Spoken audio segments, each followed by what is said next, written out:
A monstrous wolf snaps its massive jaws shut, but a lone fighter wedges a wooden branch right between its fangs. Refusing to become puppy chow, the man winds up a desperate haymaker. He clocks the towering beast right in the snout with a brutal punch. But the monster just bites down harder, cracking the makeshift weapon under its immense jaw pressure.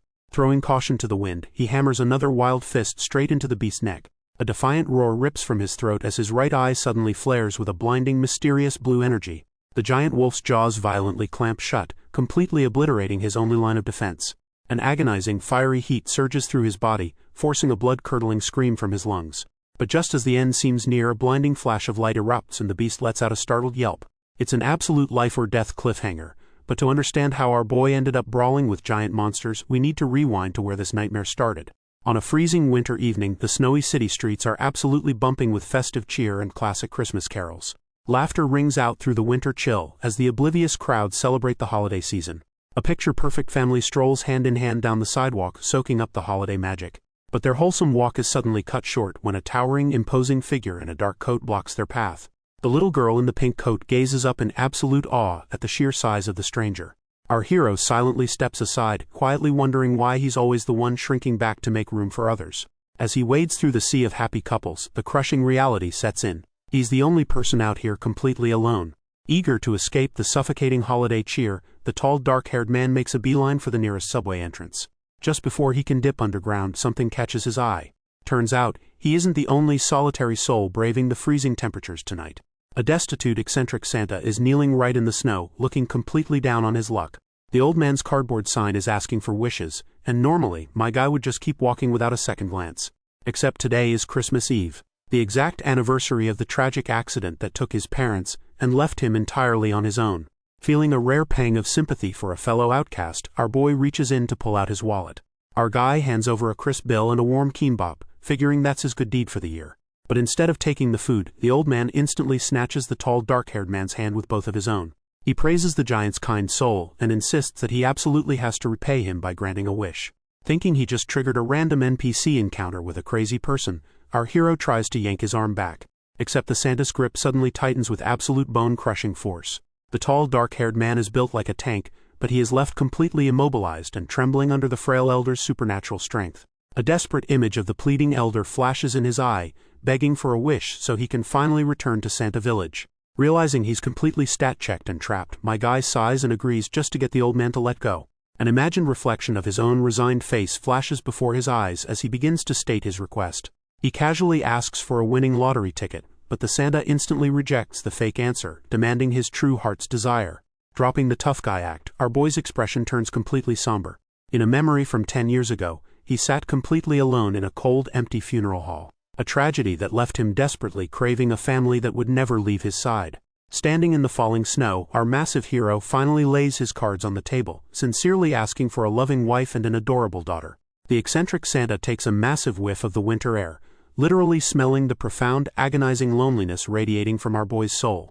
A warm smile spreads across the old man's face, absolutely thrilled to have stumbled upon a kindred spirit in the freezing city.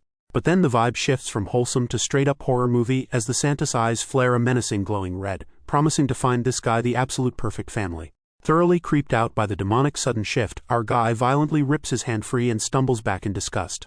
Convinced this dude is completely off his rocker, bro turns on his heel and sprints down the snowy street for dear life.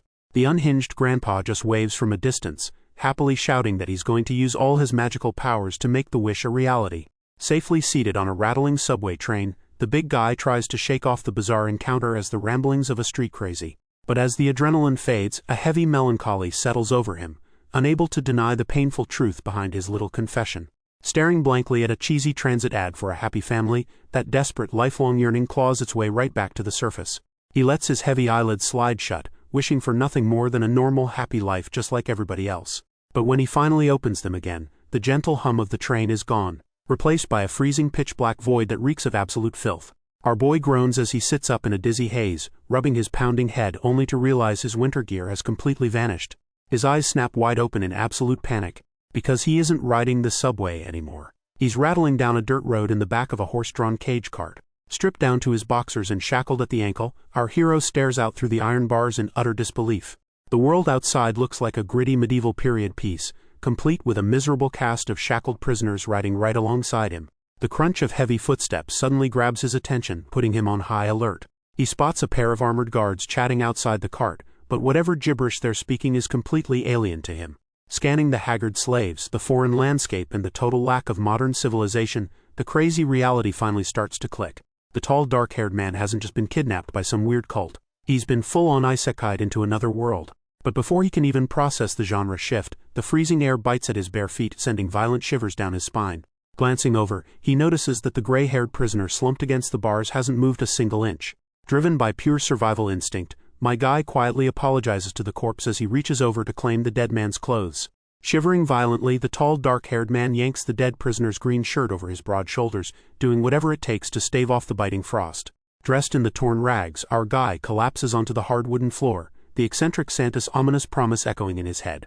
Staring up at the ceiling, he desperately wonders if this absolute living hell is the happiness he was promised, praying to just wake up from this nightmare. From there, the days just blur together into a miserable loop as the carriage driver rattles them endlessly down unknown dirt roads. Sitting slumped against the bars, our hero manages to piece together the grim reality of his new isekai life. Taking a heavy, exhausted breath, he realizes the armored guards aren't just hauling them around for fun. He and the other ragged men locked in here are slaves, destined to be auctioned off to the highest bidder. In a memory from days ago, whenever the armored guards lined the shackled captives up outside the cart, village leaders would come by to inspect the merchandise. Even though it completely crushed his pride to accept his new slave status, watching the other men get purchased actually gave our boy a twisted glimmer of hope. Standing tall among the haggard prisoners, my guy figured his massive physique guaranteed he'd be scooped off the market in no time. He genuinely believed his raw physical stats were his golden ticket out of that miserable cage. But few days after being passed over at village after village, that initial spark of optimism has completely rotted away into pure, dead-eyed despair. As the wooden cart rattles endlessly down the dirt path, the sheer weight of his captivity starts to crush him. Our guy finally hits rock bottom, collapsing flat on his back as he wonders if there's even a point in staying alive. In a memory from 20 years ago, young Joan's mother always told him to work hard and endure no matter what life threw at him. Back in the present, staring up at the wooden bars, Joan seriously doubts he has the strength to survive this nightmare. His mind flashes back to that eccentric Santa's manic promise, a supposed wish-granting miracle that now feels like a sick, twisted joke. Cursing the old man and this wretched new world, our hero's trembling fingers hover over a rusty metal fork left on the floorboards. He snatches the makeshift weapon up, deciding that his only real shot at peace is a permanent exit. Driven by pure despair, he swings the sharp prong straight toward his own throat to end the suffering once and for all. But the rusty metal halts mere millimeters from his skin, his survival instinct screaming that he refuses to die in a filthy cage. A vivid vision of the warm, loving family he always wanted flashes behind his eyes, reminding him of his one true wish. Exhausted and trembling, my guy lowers the fork, choosing to endure the hellish reality just a little bit longer. And right on cue, a beautiful blonde woman suddenly approaches the bars, her bright smile cutting through the gloom as she offers him a fresh loaf of bread.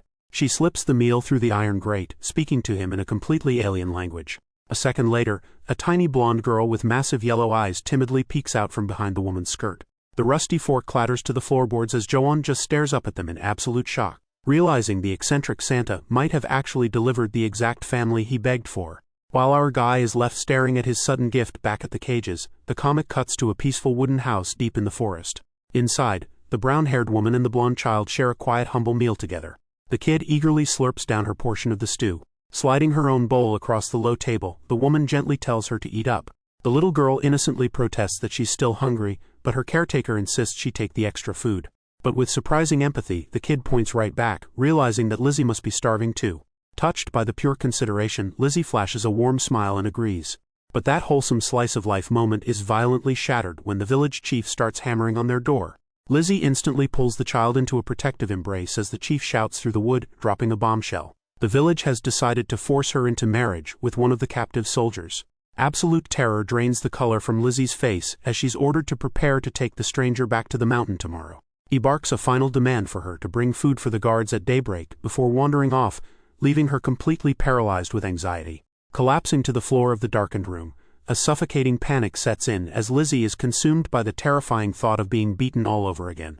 Trembling violently, the harsh reality sinks in that she can't just pack up and run away. The little blonde girl presses her face against Lizzie's chest, desperately seeking comfort in the dark. Tears well up in Lizzie's eyes as the crushing realization hits. She can't possibly leave this innocent kid behind to face the nightmare alone. Sensing her protector's distress, the child breaks down into loud, heartbreaking sobs. Lizzie just holds her tight, letting the child cry it out on the floor of the dimly lit room. Sitting alone in the shadows, a suffocating dread washes over Lizzie as she wonders what's going to happen to her now. She pulls her knees to her chest, absolutely terrified of returning to the living hell of her past. Glancing over at the child who has finally cried herself to sleep, Lizzie knows the girl is trapped in the exact same paralyzing fear. It's a tragic, bitter reality for a nameless 5-year-old orphan who has already lost everything. Years ago, her own father sold her off for nothing more than a single rabbit skin. On her very first day at her new husband's dilapidated hut, she was brutally beaten before she could even unpack her bags. The massive man towered over her, striking her without mercy simply because she had arrived a little later than expected. Every sickening thud of the beating cemented the inescapable nightmare of her new reality. Left battered and exhausted on the bare floor, Lizzie felt her spirit completely shatter. But through the darkness, a tiny blonde child hesitantly approached her bruised body. Barely able to move, Lizzie weakly looked up at the little girl. The child stared right back at her with deep, sympathetic golden eyes.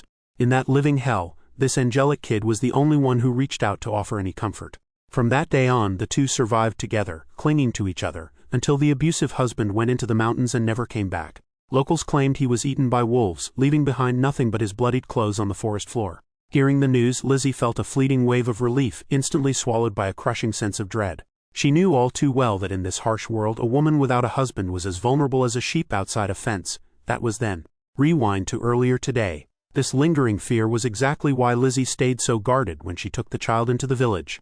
As they walked, the little girl excitedly pointed at a commotion in the distance. The kid was pointing straight at the rolling slave carriage hauling the new captives. But the second Lizzie locked eyes with our boy kneeling inside the iron bars, she completely froze up. Sheer, unadulterated terror flooded her wide eyes. Seeing the dark-haired giant clutching that rusty fork triggered a brutal phantom memory. A vision of her late husband violently punching her to the ground. Her entire body trembled as the ghost of her abuser's voice echoed through her skull, dripping with venom. In her mind's eye, she was right back on that cold floor, desperately shielding the blonde child from the towering silhouette of the monster she married. Snapping back to the moment, the imposing reflection of our hero was the only thing she could see. Overcome by a suffocating wave of panic, her grip failed and she dropped her woven basket. And that was the exact split second my guy's hand shot out to catch the falling loaf, cementing their fateful first encounter. Back in the present, the village chief marches right up to the iron cages. He barks orders at the guards, preparing to deal with the newly arrived captives. Joan sits in the garage, still clutching his hard-earned carbs from earlier. But before our guy can even take a single bite of his prize inside the cramped cage, the heavy iron lock suddenly clicks open. 2 armored soldiers aggressively rip the door wide open, screaming at him to get his massive frame outside. He doesn't even get a second to process before one of the guards violently hurls him straight out of the carriage. Our hero crashes hard into the dirt, groaning in pain as his precious life-saving bread tumbles out of reach. The soldiers waste no time, forcing him and 2 other ragged captives onto their knees in a neat little row. Without a single word of warning, a guard whips out a blade and brutally slashes the prisoner's arms open. As the captives tremble and bleed out in the dirt, the soldier casually smears their fresh blood right onto a piece of parchment. Instantly, the stained documents flare up with a blinding blue aura, locking them into some kind of twisted magical contract. Exhausted, bleeding, and completely out of his depth, Joan pants heavily, desperately wondering what kind of insane fantasy world he's been dragged into. Off to the side, a hooded soldier leans in and whispers to the village chief in some unrecognizable guttural language. The gray-haired elder nods and steps forward, looming ominously over our kneeling protagonist. Joan just stares blankly up at the old man, completely bewildered by whatever the hell is about to happen next. A short time later, a gentle breeze rustles through the trees outside Lizzie's quiet wooden house. Inside, a tied sack of meager supplies sits waiting on the floorboards. An older village woman sternly informs Lizzie that her new husband doesn't speak a word of their language, making sure to add that every scrap of these provisions will have to be paid back. The elder doesn't mince words, bluntly admitting that the only reason the village ever put up with Lizzie's late husband was because they desperately needed a mountain keeper. But she promises that this new man is a different breed entirely, as an image of a towering, muscular commoner takes shape in Lizzie's anxious mind. She insists that while he might look like an absolute unit, the soldiers claim his hands are as soft as a pampered noble's. Grabbing Lizzie's hands, the older woman tries to offer some comfort, promising that those soft palms have never struck a soul and that if he's a decent hunter, they'll finally live well. But Lizzie just stares at the floor, the melancholy heavy in her voice as she admits she couldn't care less about living comfortably. The trauma of her past still clawing at her, she quietly prays that this stranger just isn't violent. Gently patting her sleeping daughter, she whispers that if he just leaves the 2 of them alone, it will be more than enough. Suddenly, a heavy fist hammers against the wooden door, a gruff voice demanding they open up immediately. Lizzie flinches hard, her heart hammering against her ribs as she instinctively pulls the sleeping blonde child closer. Through the frosted window pane, the village chief waits impatiently alongside a massive looming silhouette. The wooden door swings wide, and the old man steps inside, loudly announcing that he's finally brought her new husband. Those cruel words hit Lizzie hard, leaving her stammering in absolute shock as the reality of the moment crashes down on her. Our boy steps heavily over the threshold, looking around the small room in utter confusion as he wonders where the hell they've dragged him now. Lizzie and the blonde child can only stare up at him, utterly paralyzed by the sight of this battle-scarred behemoth. Sinking dread pools in her stomach as the horrifying realization sets in. This massive brute is the stranger she's being forced to wed.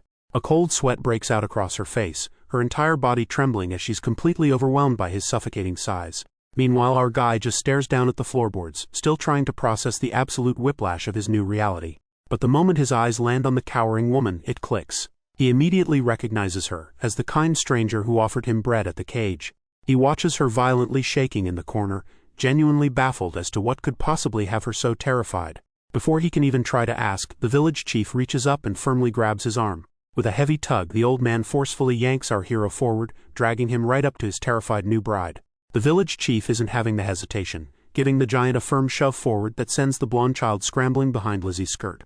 The old man barks at our boy to loosen up since it's his wedding day, yanking his wrist with surprising force. With a decisive smack, the chief slaps Joanne's massive hand right onto Lizzie's trembling arm. Standing there, linked arm in arm, my guy is completely lost in translation, but even he can read the suffocatingly awkward tension in the room. He turns his head to look down at the petrified woman beside him, and suddenly, the puzzle pieces start snapping together. A vision of that demonic Santa flashes behind his eyes, echoing that fateful promise of a wife with a heart as pure as snow and a lovely daughter. Except looking at Lizzie, he doesn't see a pristine bride. His mind overlays her with the image of a terrified, rabbit-like victim waiting for the axe to fall. And glancing at the kid, he pictures a scared little mongoose desperately hiding from a predator. Staring down at his trembling new family, the realization washes over Joanne that eccentric Santa actually granted his wish, just in the most twisted monkey's paw way imaginable. Even so, our guy can't help but think that isekaiing him to a whole new dimension was a massive overreaction just to grant a wish. The phantom ache of his brutal captivity flares up in his mind, reminding him of the sheer hell he endured to get here. His expression darkens with a murderous red aura as he makes a silent vow. If he ever crosses paths with that twisted Santa again, he's going to end him. Unfortunately, his absolute unit of a murder aura is leaking, leaving Lizzie and the blonde child vibrating out of their skin in pure chibi-level terror. Before our hero can dial back the accidental boss music, 3 local men roll up on the dirt path, spitting absolute alien gibberish. Joanne groans internally, his brain already short-circuiting as he tries to decipher the massive language barrier. The gray-haired village chief just scoffs, whipping his head away in complete frustration. But the blonde local decides to step up to the plate, closing the gap and pressing a hand right against Joanne's chest. The local slides his hand down, grabbing Joanne's palm to initiate a standard-looking handshake, only to instantly clamp down with a bone-crushing death grip. The blonde man strains and sweats bullets trying to establish dominance, while our boy just stares down at him with a completely deadpan expression, taking 0 damage. Joanne just narrows his eyes, genuinely wondering if trying to shatter a guy's metacarpals is just the local meta for saying hello. Deciding to return the favor, the giant simply squeezes back, instantly dropping the local to his knees in absolute bone-grinding agony. The village chief immediately rushes over in a panic, frantically rubbing his hands together in apology as the blonde man screams his lungs out. Stepping right past the whimpering man, the elder addresses our boy directly, trying to de-escalate the situation. He holds out his wooden bow and a single arrow, and presses the weapons right into Joanne's massive hands, leaving the guy completely baffled as to why he's suddenly being armed. Seeing the confusion, the chief drops into a squat and puts his hands up to his head like a pair of floppy ears. He literally starts hopping around the dirt path, putting on a full-blown pantomime of a rabbit. The bizarre game of charades finally clicks in our hero's brain. The old man wants to teach him how to hunt. Suddenly the chief whips around, his eyes going wide. He frantically taps Joanne's chest, pointing an urgent finger straight into the nearby brush. Sure enough, a plump white rabbit is sitting right there in the open, happily munching on some leaves. The elder starts urgently gesturing for him to take the shot, sending my guy into a mild panic since he has literally never held a bow in his entire life. My guy awkwardly draws the string back, sweating bullets since his archery experience is literally non-existent. Sending it with a silent prayer, he lets the arrow fly. It slices through the air, catching the poor rabbit completely off guard. Beside him, the village chief claps enthusiastically, while Joanne just stares at his own hands, absolutely flabbergasted that his beginner's luck actually paid off. But their little victory lap is cut short by the crunch of approaching footsteps. Our hero looks up to see an older woman leading Lizzie and the blonde child right toward them. He swallows hard, his nerves suddenly spiking. Watching Lizzie step closer, the heavy reality finally sets in. This deeply traumatized woman is his actual bride. Instantly, the big guy starts blushing furiously, leaving the chief thoroughly confused by the giant's sudden shy streak. A short while later, the newly formed trio is sitting awkwardly on a picnic blanket in the middle of the woods. Lizzie offers a polite little bow as she sets out a modest meal. Joan eats in silence, catching Lizzie's gentle smile while the kid just locks onto him with an intense, unblinking stare. But the second he shifts his weight, Lizzie and the child flinch back in sheer terror. Our guy just pauses, quietly processing the deep-seated fear still radiating from them. Hoping to ease their nerves, he softens his rugged features into a gentle, reassuring smile. Taking in the peaceful scene, he reflects on the cold reality of his past. How from middle school all the way into his 30s, waking up alone was just his daily routine. Now against all odds he actually has a family of his own, even if they're currently watching him like a live grenade. He grips his wooden bowl, accepting that while the demonic matchmaking was brutal, the end result is exactly what he wished for. Staring up at the sunlit sky, Bro admits to himself that while he still fully intends to murder Santa, he's also undeniably grateful. The next day, the village chief leads the group deeper into the woods to resume their journey. Hauling a massive sack of supplies like it weighs nothing, our hero throws a quick glance over his shoulder. He immediately spots Lizzie and the blonde child panting heavily, completely drained by the grueling hike. My guy groans in pure frustration, hating the fact that the language barrier means he can't even ask if they need a breather. He turns his focus forward, determined to speedrun his adaptation to this brutal new reality. In a flashback to 20 years ago, his mother told a young Joan that when he wanted to protect someone, he couldn't afford to hesitate. Flashing a gentle smile, she insisted that true protection required immediate action. Back in the present, our boy stops dead in his tracks, taking those words straight to heart. He spins around and marches right back to his exhausted companions, completely startling them. The blonde child looks up at the towering figure with wide, tearful eyes, whimpering in absolute terror. Dropping to one knee to lower his massive aggro radius, Joan gently tells them not to be afraid because he's going to carry them. Lizzie just clutches her chest, completely shell-shocked by his sudden approach. Totally misreading the situation, she drops to the dirt and starts desperately pleading in her alien tongue. The little girl instantly bursts into tears, shrinking away from the terrifying stranger. Our hero groans internally, realizing his intense resting face is only making the whole vibe infinitely worse. Deciding to just rip the band-aid off, he politely excuses himself and reaches out. He scoops up the blonde child first, lifting her like she weighs absolutely nothing. Then he grabs Lizzie, pulling her right up alongside the kid. In one smooth, effortless motion, the giant rises to his feet. He hoists them both into his arms like it's a casual Tuesday, leaving his new bride completely stunned by the sheer stat check of his strength.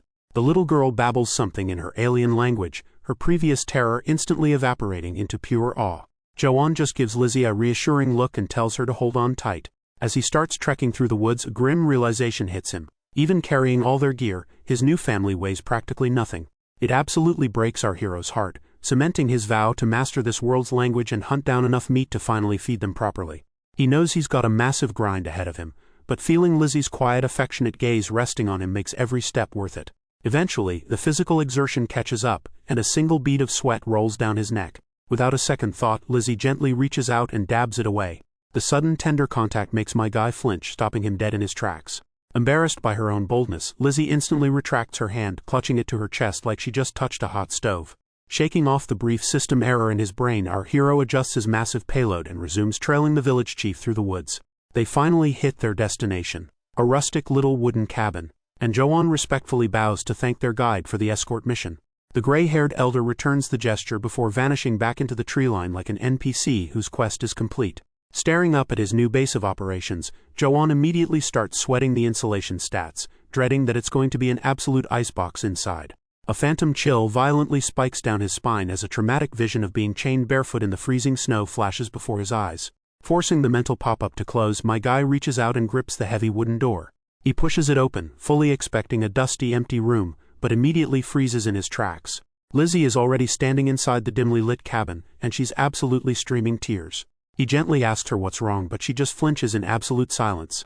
Before he can even attempt a charisma check, she completely books it, bolting right past his massive frame and out the front door. Left standing in the doorway, our boy turns around, completely and utterly bewildered by the sudden exit. The giant just stares into the barren room, his brain buffering as he tries to process the sudden hit and run. Meanwhile, deep in the woods, Lizzie is having a total breakdown, sobbing into her knees because the village completely stripped their home bare while they were gone.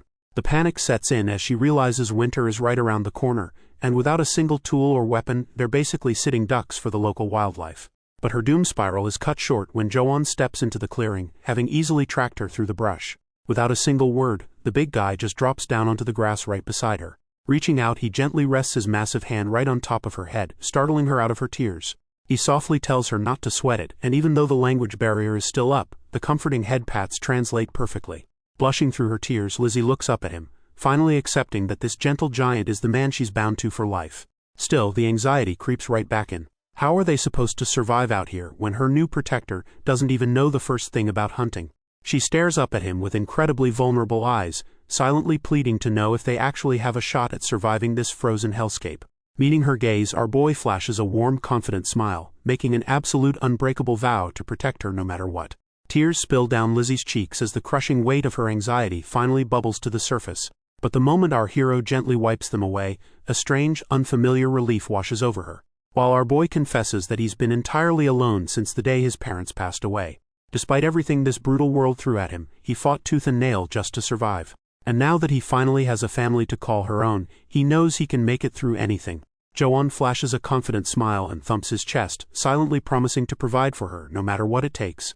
But the tender moment shatters when Lizzie suddenly clutches her chest with a sharp gasp. All her remaining strength gives out and she collapses right into my guy's lap with a pained groan. Spotting the sudden drop from afar, the little blonde girl sprints across the grass in an absolute panic. She throws her tiny arms around Lizzie, screaming at the towering giant not to hurt her. Jo-won just blinks in stunned silence, completely taken aback by this fierce little protector.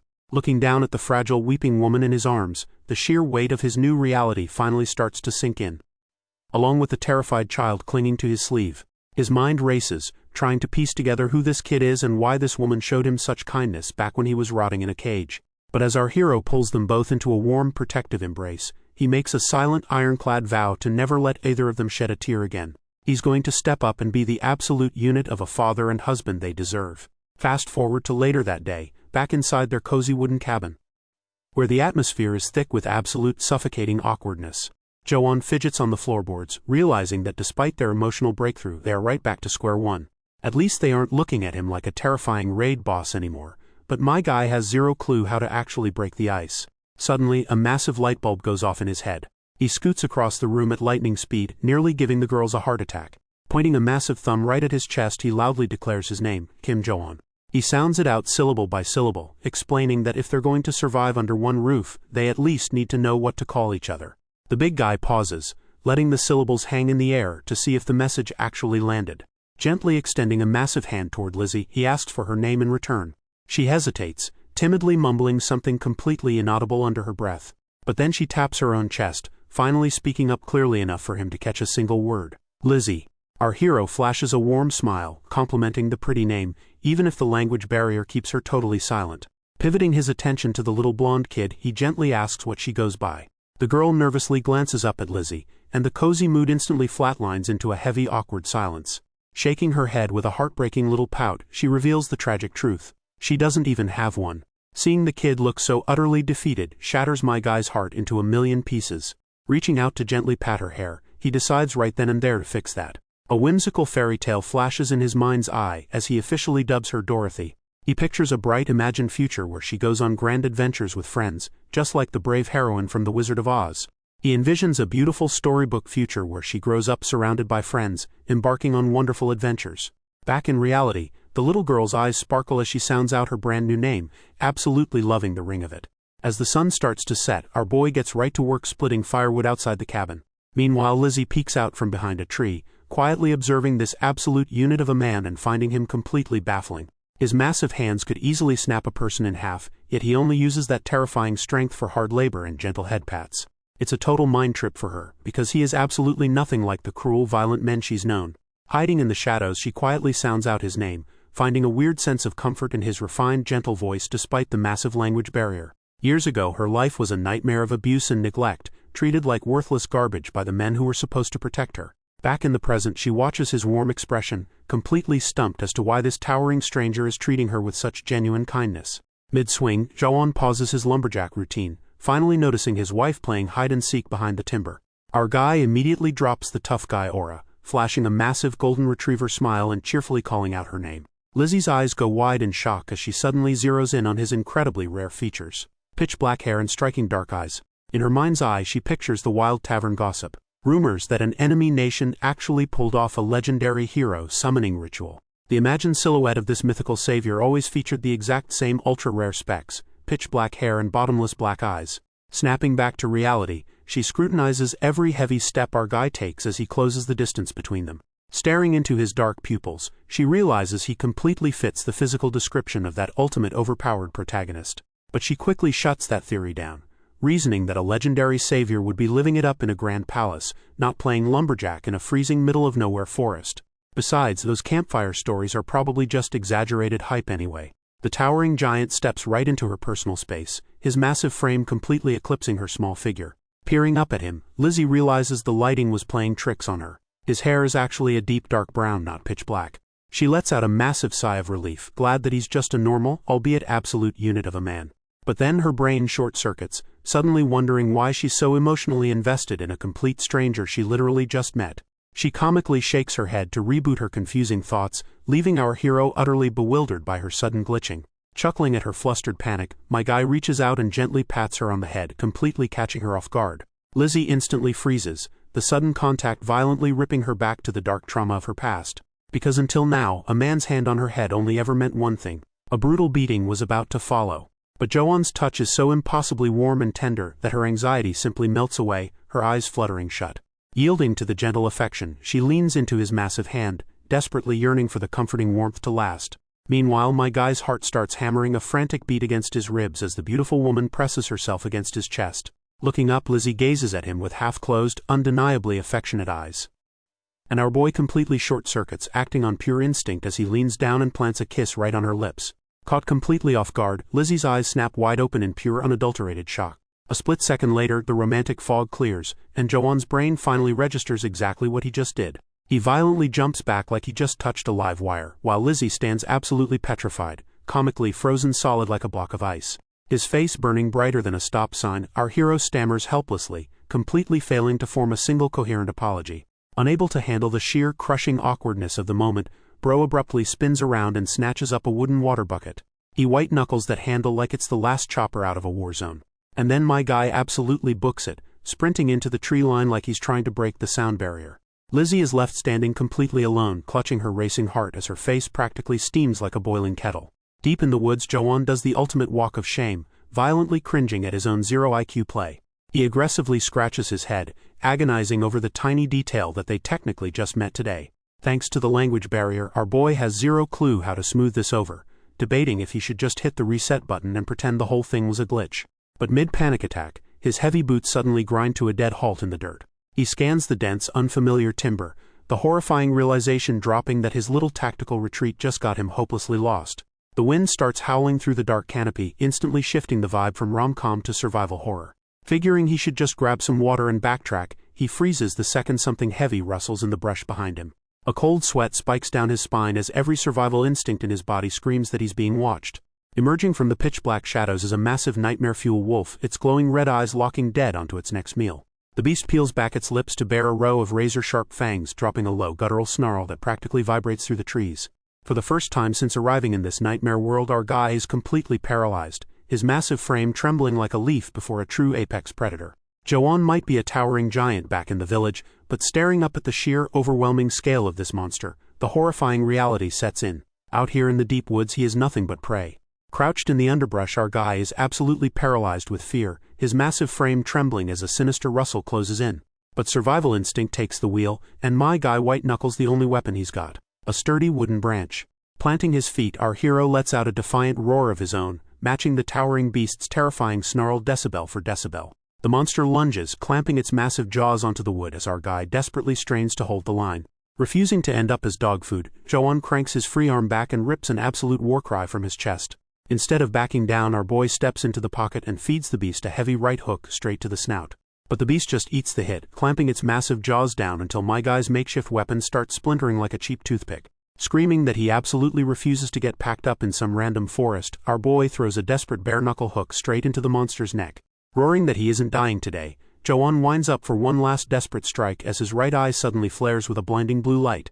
But before our guy can even swing, the giant wolf's jaws snap shut, instantly obliterating his hand. But just as he's left completely defenseless, an agonizing heat erupts from deep inside our hero, tearing a blood-curdling scream from his throat as it feels like his very veins have caught fire. But before the monster can finish the job, a blinding flash suddenly illuminates the dark woods, drawing a startled yelp from the giant wolf as Joan's eyes widen in pure shock. Just as he thinks it's all over, our boy stares in absolute bewilderment as his left arm spontaneously bursts into roaring intense flames. The giant beast recoils from the sudden heat, leaving Joan to gawk at the inferno raging across his own skin. Realizing this is his only chance, my guy doesn't hesitate, leaping forward and mounting the disoriented monster. With his arms still blazing, he unleashes a brutal explosive barrage of flaming punches, pummeling the roaring beast into submission. Moments later, the nightmare wolf lies dead in the dirt, smoke rising from its battered, scorched carcass.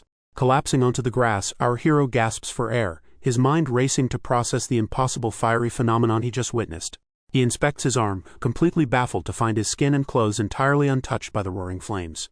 Sitting up, a startling realization hits him like a freight train. He just used actual magic. His mind immediately jumps to the classic fantasy novels he used to read, visualizing a scene of armored guards and bound prisoners as he pictures the trope where ordinary guys get transported to another world and unlock overpowered abilities. Staring at his palm, a spark of hope ignites in his chest as he wonders if he can cast it on command. Bro dramatically thrusts his hand toward the sky, enthusiastically screaming out the name of a classic fire spell. He shouts the spell again and again, but is met with nothing but awkward, deafening silence. Our guy completely loses his dignity, just screaming out every fire-related attack name he can pull from his gamer memory. He begs the spirits of the earth and fire fairies for a crumb of mana, but the dead giant wolf remains his only thoroughly unimpressed audience. The sheer cringe finally washes over him, and he gives up, feeling like an absolute clown for screaming at a mangled corpse. But staring down at his palms, the realization hits that the magic was absolutely real. It even patched up his minor scrapes. And if he can actually master this cheat skill, he'll be the ultimate provider. A heartwarming vision flashes in his mind of a cozy, prosperous future, picturing himself serving endless feasts and comfort for Lizzie and little Dorothy. Out here in these remote, freezing mountains without a single doctor in sight, unlocking healing magic could literally be the difference between life and death for his new family. Throwing an arm over his eyes to block out the sky, our hero calms his racing heart, resolving to figure out this power methodically instead of just mashing buttons. Years ago, his world was a much darker place, as he stood at the somber funeral of the grandfather who had taken him in after his parents passed. That day, a grieving older relative violently punched the teenager right in the face, sending him crashing backward. The man stood over the fallen boy, viciously screaming that his family was dead simply because they shared a roof with Joan.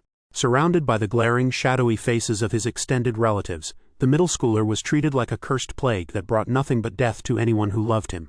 Back in the present, Joan's expression darkens as he silently bears the suffocating weight of those traumatic memories. Shaking off the heavy memories, our guy decides to skip draining the carcass's blood for now so he doesn't invite every predator in the forest to a free buffet. He effortlessly hoists the massive beast onto his broad shoulders, knowing he needs to hustle back before Lizzie assumes the worst. Trekking through the dark woods, he realizes all those childhood hours spent watching his late grandfather butcher chickens are about to pay off in a major way. Walking beneath the pale moonlight, Joan finds a quiet sliver of peace in knowing the old man would be incredibly proud of his survival skills. But as he makes the long trek home, one pressing question keeps nagging at him. How exactly is he supposed to level up this mysterious new fire magic? Meanwhile, back at the rustic cabin, Lizzie and Dorothy are busy keeping the hearth warm. The little blonde girl happily scurries over, eagerly holding up a wooden bowl to help with the evening chores. Lizzie accepts it with a warm smile, affectionately patting the kid's head and calling her by the very name Joan gave her, Dorothy.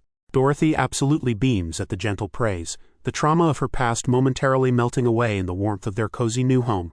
Full of boundless energy, the little girl runs around the cabin, her curiosity piqued by every shadow and corner. But when a sudden heavy rustling echoes from the tree line, she climbs up to peek through the small wooden window. Her golden eyes widen in sheer confusion as she spots a massive, terrifying dark shape moving through the trees outside. Suddenly, the horrifying visage of that giant gray wolf slams right up against the glass. Dorothy lets out a blood-curdling shriek, sending Lizzie whipping around in sheer panic. Mama Bear instincts engage instantly as Lizzie snatches a massive kitchen knife right off the table.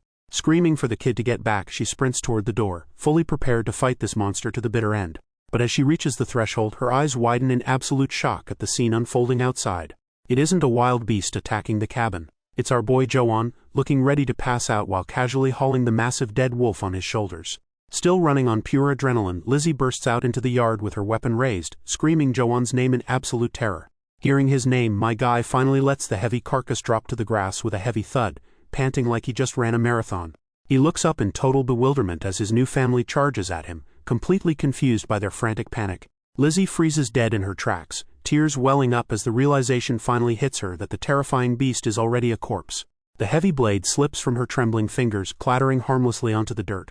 The emotional dam breaks as she collapses to her knees, sobbing uncontrollably, while frantically touching our hero's face just to make sure he's actually alive. Dorothy drops down right beside her, clinging to our guy's leg and crying her little eyes out. Smiling gently, Joan takes Lizzie's trembling hand, softly reassuring her that it's just a minor scratch. Leaning back against the massive carcass, our boy pats both of them on the back, letting them know the danger is finally over. Overcome with emotion, Lizzie suddenly throws her arms around his neck, pulling him into a desperate tight embrace. As she cries into his shoulder, this guy tries to piece together her foreign words, guessing her sheer relief from her tone alone. Hearing Dorothy make the same distressed sounds, he realizes just how terrified they were of losing him. Wrapping his massive arms around his new family, my guy feels a sharp pang of guilt, having sworn to himself he would never make them cry again. The long, terrifying night finally gives way to a peaceful morning, as the sun rises over the remote mountain cabin. Outside, Joan is already hard at work, using a small knife to butcher the massive wolf on a wooden table. He wipes the sweat from his brow, realizing that skinning an oversized monster is a whole lot harder than his grandfather made it look. Exhausted and covered in grime, our hero admits he's going to need a better method if he plans on doing this on the regular. Just as he finishes slicing the last cut of meat, a soft voice calls out his name from the cabin. Suddenly, a familiar silhouette steps out into the crisp morning light. Our guy's tired expression instantly brightens the second he recognizes Lizzie walking toward him. He happily steps out of his makeshift workspace to greet her, noticing she's lugging a heavy wooden bucket. She sets it down on the grass right in front of him, gesturing toward the towering pile of fresh cuts. It takes Joan a second to process, but it clicks. She brought the bucket to help him haul the meat inside. Touched by the gesture, Bro racks his brain, desperately trying to pull up the local vocabulary for gratitude. Sweating bullets, he stumbles through the unfamiliar syllables, awkwardly muttering a broken attempt at a thank you. Lizzie blinks in surprise before a warm, genuinely amused smile spreads across her face. My guy instantly panics, terrified he just accidentally dropped a massive insult in her native tongue. But Lizzie just giggles, playfully repeating his butchered pronunciation with a teasing twinkle in her eye. Washing away the nerves, Joan takes a confident step closer to the woman he swore to protect. Looking down at her with a gentle, sincere smile, he nails the delivery this time, proving that their bond is growing stronger with every single day. Joan's simple expression of gratitude leaves Lizzie completely speechless. As our guy turns away to get back to work, the realization hits her that she's never once been thanked by her own blood relatives. All she did was hand him a bucket of water, yet with him she kept experiencing so many wonderful firsts. Snapping back to the present, our hero walks ahead while Lizzie turns beet red, her mind jumping straight to their first kiss. The sheer embarrassment of her own romantic thoughts has her whole face burning up. Despite the flustered panic, her curiosity wins out, and she hurries after him toward the cabin. But the butterflies quickly sour into a heavy knot of insecurity, as the poor girl wonders if he's kissed other women before and if they felt this exact same way. Inside, she's startled out of her spiral when my guy suddenly sets the bucket down. Snapping into action, Lizzie rushes to the table to take over the meat prep, convinced that these chores are strictly a woman's job. She swiftly takes over the task, completely baffled as to why this absolute unit of a man naturally assumes the burden of the housework. They end up in a sudden standoff, both freezing in place with raw meat in hand as they stare awkwardly at each other. And when our boy leans in close, Lizzie's heart skips a beat, her nervous mind instantly convinced he's going in for round two. She squeezes her eyes shut, bracing herself for the ultimate romantic payoff. But our guy completely subverts expectations, dropping a gentle, wholesome peck right on her forehead instead. Lizzie practically recoils, her brain short-circuiting as she realizes she completely misread the room. A heavy, awkward silence settles over the kitchen as Joan quietly scoops up the bucket, leaving her to stew in her own embarrassment. In her mind's eye, a tiny version of herself is absolutely tearing her hair out, agonizing over how incredibly desperate she must have looked. But before she can fully spiral, the dark-haired giant suddenly leans right back into her personal space. This time she is dead set on keeping her eyes wide open, refusing to let herself look like a fool twice in one day. And that is exactly when our hero goes in for the real deal, planting a genuine heart-stopping kiss right on her lips while she stands there completely paralyzed. He pulls back with a soft, devastatingly warm smile, leaving the poor woman entirely rebooting her operating system. Joan turns to casually walk off with the meat bucket like he didn't just drop a romantic nuke, only to stop dead in his tracks when he spots a tiny spectator. Little Dorothy is peeking right around the doorframe, sending Lizzie into a full-blown internal panic as she realizes the kid had a front row seat to the whole show. Unable to handle this critical level of embarrassment, Lizzie hits the eject button and absolutely sprints away, leaving Joanne and Dorothy completely bewildered. The big guy and the little girl just stand there in the yard, silently watching Lizzie make her hasty, flustered retreat. A gentle tug on his pant leg snaps our boy back to reality. He looks down at Dorothy with a warm, lingering smile, still riding the high of that moment, and gives her a soft thanks. But the kid hits him with a weapons-grade pout, leaving him scrambling to figure out what he did wrong. Until it clicks. Shifting the heavy bucket of meat so she can grab the side, he makes sure to deliberately thank her by name. And just like that, the pout vanishes, replaced by a massive beaming smile as she eagerly nods along. Back inside the cabin, Lizzie has cooled off enough to focus on her chores, gently stroking the massive, terrifying wolf pelt like it's a giant, albeit dead puppy. Joanne chills on the floor nearby, mildly baffled as to why she's drying something that smells like a wet, demonic dog right in the middle of the living room. Watching her carefully smooth out the fur, the realization hits him. This monstrous trophy is incredibly precious to her because it's tangible proof that they're safe. Suddenly, Dorothy plops down right next to Lizzie, her big golden eyes locked onto the terrifying beast's face. Without an ounce of fear, the kid reaches out and gives the giant deadly snout a playful little boop. The sheer absurdity of it gets Lizzie giggling, and soon both of them are laughing together. A picture-perfect moment of peace that our hero gets to quietly soak in. Our guy can't help but smile, his heart completely melting at the sight of his new family actually looking happy. Outside, their little rustic cabin sits peacefully nestled in the lush green forest. Inside, Lizzie gets right down to business, tossing massive slabs of raw wolf meat into a wooden bowl. Joanne watches her every move like a hawk, mentally taking notes on how she cures the cut so he can take over the chore next time. He notes how thrilled she is to have the extra animal fat, quietly patting himself on the back for having the foresight to save it. But watching her hustle sparks a fire in our hero. There is still way too much he doesn't know about surviving in this medieval world. Glancing at the massive black pelt, he realizes he needs a crash course in local economics, from figuring out what counts as currency to mastering the art of the trade. Deciding his break time is officially over, Bro hypes himself up to get back to the grind. He pops up to his feet so fast that he completely startles Lizzie right out of her zone. She spins around in a panic, completely misunderstanding his sudden movement and asking if he needs her to stay put. The big guy just chuckles and shakes his head, reassuring her that he's rested up and the pain is totally gone. Gently resting a massive hand on her shoulder, Joanne promises he won't push his limits, comforting her with a warm, gentle smile. Leaving Lizzie to her indoor chores, our hero steps outside to pull his own weight around here. He spots a massive tree in the sunlit forest, figuring it's the perfect target dummy for a little lumberjack practice. Staring into the reflection of the axe blade, Bro admits he doesn't know an oak from a pine, but with his maxed out strength stats, how hard could it be? Channeling every ounce of his power, he winds up for a devastating, earth-shattering strike. Gripping the handle tight enough to leave fingerprints in the wood, my guy unleashes a swing that could probably cleave a mountain. And he completely whiffs it, letting the weapon slip right out of his hands to land pathetically in the grass. Standing there in absolute silence, the big guy just scratches his head, sweating buckets over the sheer embarrassment of that critical miss. After somehow managing to scrape together a decent haul, our boy trudges back to their peaceful little cabin. Pushing the rustic door open, he steps inside with a heavy basket of freshly chopped firewood strapped to his back. Across the room, Lizzie and Dorothy both snap their heads up, totally startled by his sudden entrance. Before he can even set his cargo down, Lizzie closes the distance in a flash and urgently grabs his hand. With surprising force, she yanks him right down to the floor, leaving Joanne sitting in a pile of spilled wood with a massive question mark floating over his head. He quickly waves off her panic, assuring her that he's perfectly fine. Flashing a warm smile, he thanks her for worrying, while little Dorothy quietly observes the exchange.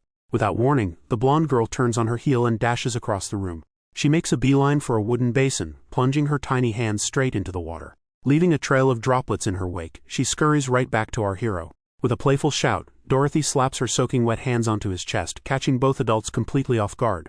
My guy just stares down in absolute bewilderment as the kid grips his soaked shirt. The sheer absurdity of the moment breaks the tension, and Lizzie lets out a genuine heartwarming laugh. Looking down into Dorothy's wide sparkling eyes, a sudden wave of emotion hits Joanne. He gently pats the little girl on the head, softly thanking her for the sweet gesture. But Dorothy is just getting started, instantly sprinting back for a second round while our boy frantically tries to call a timeout. As Lizzie completely loses it, giggling beside an exasperated Joanne, he can't help but feel like this entire beautiful chaotic moment is nothing but a dream. Just a few days ago, he thought his life was over. But with Lizzie leaning happily against him, Joanne silently vows to do whatever it takes to protect these smiles. As the sun dips below the horizon, the chaotic energy of the day finally gives way to a peaceful, quiet night. Inside the cabin, the makeshift family gathers around the low table to share a warm, well-deserved dinner. But halfway through the meal, the two adults suddenly pause, their attention caught by a quiet shift in the room. Little Dorothy has completely crashed out mid-bite, her breathing soft and steady as she dozes right there on the floor. The pair share a fond, quiet chuckle at the absolutely adorable sight. Moving with surprising gentleness for a guy his size, our hero scoops the exhausted kiddo up into his arms. He carries her across the fire-lit room, savoring the domestic peace he's always desperately wanted. With the utmost care, he tucks Dorothy into bed, making sure the tiny warrior gets her rest. Outside, the forest is completely still, the cabin radiating a cozy, flickering warmth into the dark. Back near the stove, Lizzie is busy wringing out a steaming hot cloth, the day's chores finally winding down. And as Jo-won quietly steps up behind her, the evening shifts into something much more intimate. Without warning, Lizzie reaches out and grabs his wrist. She pulls his hand toward her, holding it tight in both of hers as she looks up at him with a deeply flushed, emotional gaze. Jo-won is completely caught off guard, a faint blush creeping across his face as he stares down at her in surprise.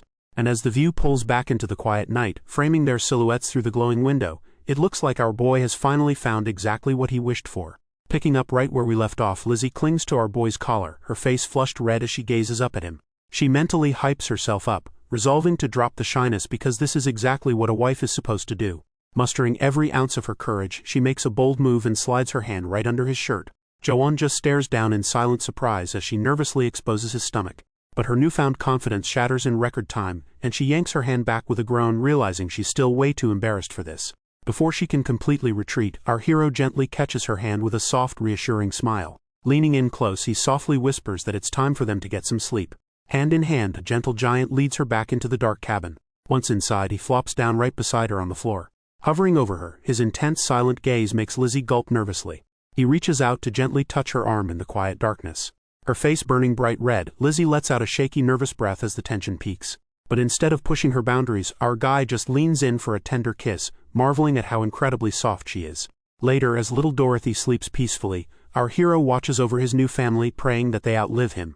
In a desperate vision flashing through his mind, he mentally begs the twisted Santa who brought him here to never take them away, wanting nothing more than to protect their smiles until his dying breath.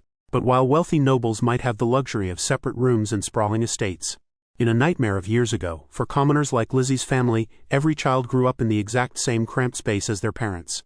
And because of that lack of privacy, a young Lizzie couldn't help but know exactly how a couple spent their nights. She cowered under her blanket as Lizzie's father violently beat her mother just feet away.